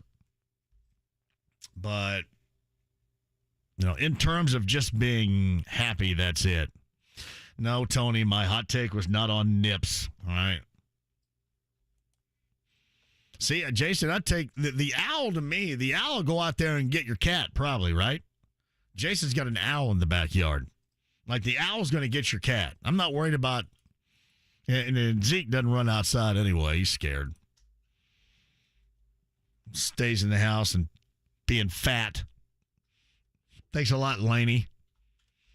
Jonathan at 239-1070. Welcome to the show. Hello, Jonathan. Hi, thank you, JMV. I was thinking the wide receiver room looks pretty complicated with Doolin out. I was thinking Harriman kind of built like him. He would make a good gunner, and that might be enough to help him make the team. But I don't. As much as I like Rodgers, he's another little guy, and they already have two little guys.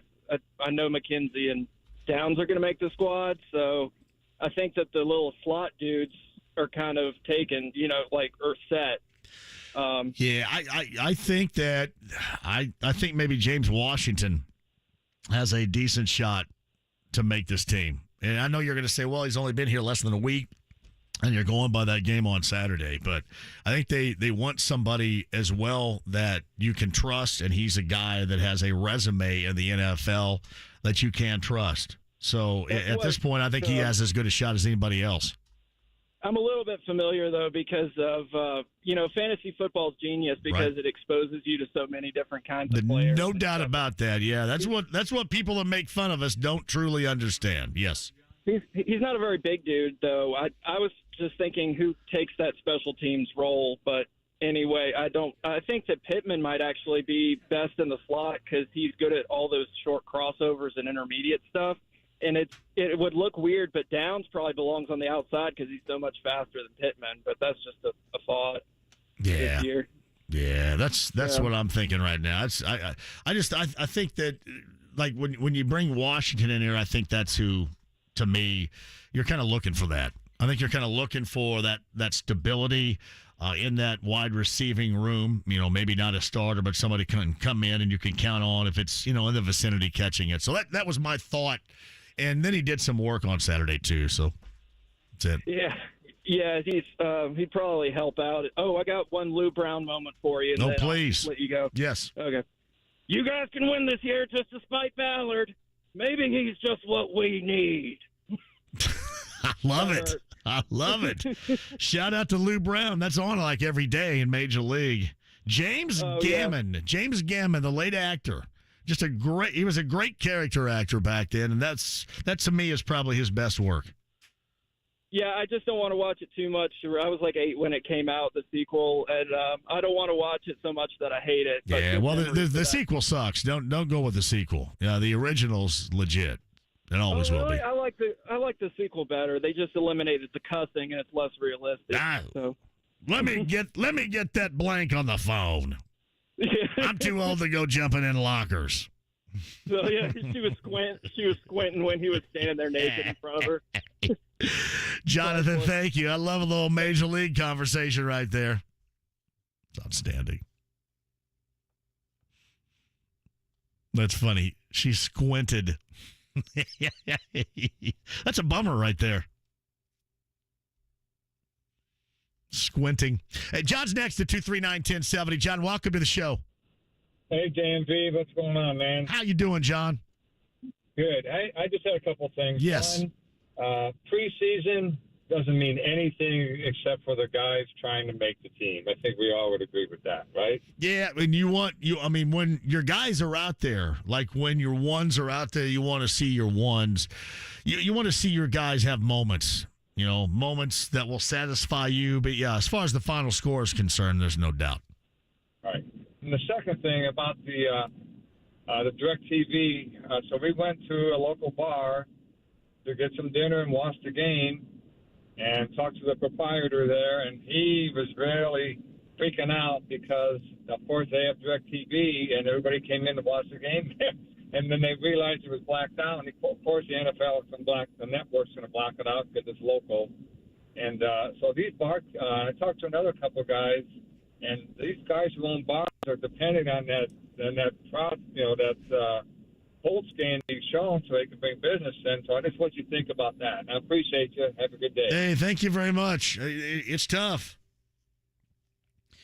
I'll give you a great example. And it's different because they have no network affiliation. But Wish TV went off DirecTV like 3 years ago and never came back. I think they have a lawsuit regarding that right now, too. Never came back. But it's different because they have no network affiliation. But This thing is going to hit big if there is no solution, no conclusion to this at the start of the football season, because both CBS and Fox, there's your Colts games right there. Well, there's football in general around here right there. So that's a big deal.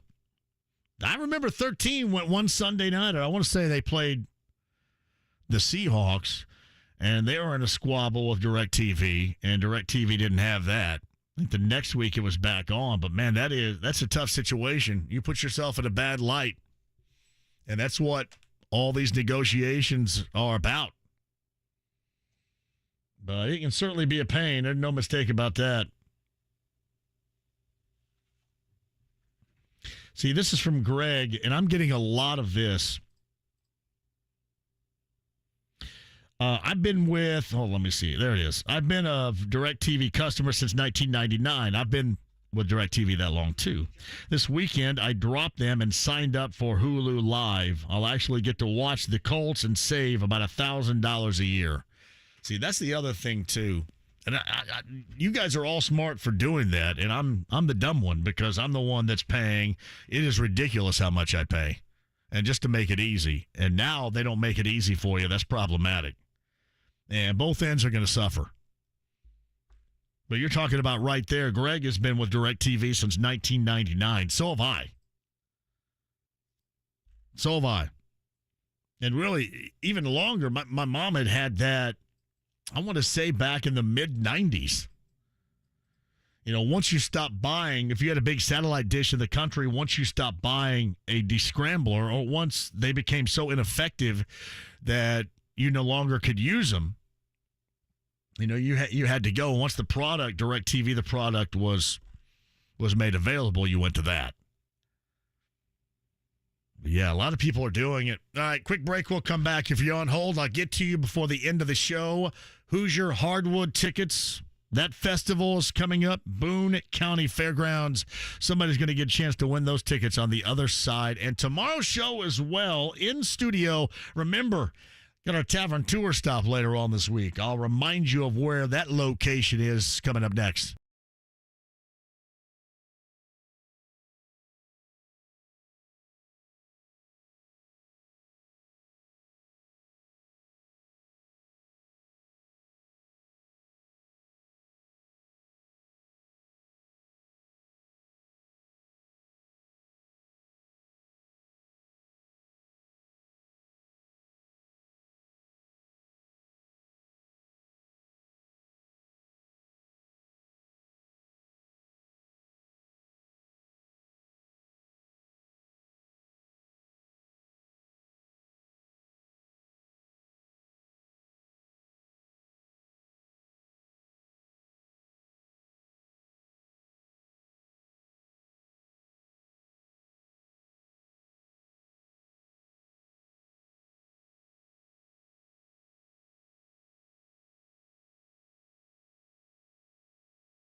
All right, who wants to go to the Hoosier Hardwood Festival? I think that's a hell of an idea. Number 9 is going to go on us. Boone County Fairgrounds for that. Lots of chainsaws, chainsaw carving, a lot of woodworking being done right there. If you want to go, number 9 is going to go for free via us at 239-1070. The Hoosier Hardwood Festival. My man Billy Searing sent me this. It is called Last Pass. Fewer passwords, less friction. Billy, whom I trust a great deal, informs me this is a life changer. I need a good, solid life changer right here, Billy. So it is called Last Pass. Whining about passwords. Thank you, Billy, for that. That's a good idea. I am all for making something easier. Hey, JMV, that Bon Jovi cover band you were talking about a little bit earlier is right here. It is Crush Bon Jovi Experience, the band Crush. That's who played in Touchdown Town. They were really good, too. Gorman was all whining about how loud they were and stuff. Now, they were really good. Now, I think they played a couple of songs twice. I think they played Lay Your Hands on Me a couple of times. But they were a good, solid sounding group. Yeah, it's pretty funny. JMV, you make fun of Cubs fans because they're outrageous, but Reds fans whine. Yeah, I know that to be true.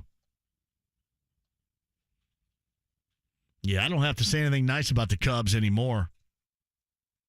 And I hate that for our friend, but at least I don't have to say anything nice about the Cubs anymore. They'll wear you out. Yeah, you just knew. If you're a Reds fan, you knew. You knew that it was coming. Hey, JMV, does the blackout affect the direct TV stream? I believe that it does. I believe what you're missing out on is, correct me if I'm wrong, GG here, but DirecTV, the DirecTV stream, and Uverse. Jason chimes in with this. The best part of Major League is when Lou gets annoyed that Charlie is offering him the manager position. He had a customer on hold about a pair of white walls, if you remember. Frank says In and Out of Love sounded good on our way in. They played In and Out of Love twice too, Frank. In and Out of Love. Bon Jovi. Billy Bob's at 239-1070. Billy Bob, welcome to the show. Hey, man, I love your show. Thank you, Billy Bob. I'm here in Frankton, Indiana. Meet you at Hoosier Park every once in a while. Yes, I'm a big indeed. friend of Litzy and Fetty. The Lids, those, they're just good folks up there. Really good folks. Hey, I've been mowing your grass all day today, but I've been in and out listening to you. Doesn't anybody have a regular antenna or rabbit ears anymore? You know what? Channel 59. Well, you live pretty far out. It's weird where I live. It is a struggle with an antenna. My daughter has a Roku stick, and it works with an antenna off of it. And that's how I watched a lot of the Buffalo game. So, yeah I do have it. I do have a little bit of it. So. That's how we watched it Saturday night, and I do have direct TV stream, and it was not on there. Yeah, I think it's DirecTV stream, and Uverse that gets blacked out. So, yeah. Too much money be lost. They'll be ready by opening. Somebody, it's going to be, I mean, hey, honest, Billy Bob, if they're not, it's going to be somebody's ass around here. Let me tell you that. Okay. We'll get up here to Frankton country sometime, the Frankton Eagles, and root us all. You got it, buddy. Billy Bob, thank you very much. The pride of Frankton. Hey, Billy Bob needs to get himself a cabin for a JMV Takeover weekend. It is our Labor Day weekend bender. That's a week from Saturday. Actually, a week from Friday, considering it's going to be all weekend long. Mystic Waters, Pendleton, I-69 exit. Have you rented your cabin for the weekend yet? If not, you can join us. But it is going to be the largest Labor Day party in and around the area, I promise. And it's going to be nonstop. And I'll be there. JMV, I know it's a pain, but I hop pretty easily between the Colts and the Reds game Saturday with a simple push of an input button. Digital antenna works great. Fox and CBS free. Get you a digital antenna. I've done that, but it's just weird. It just doesn't come in very well where I live. I don't know why. I probably have it plugged into the wrong crap. That's pretty funny.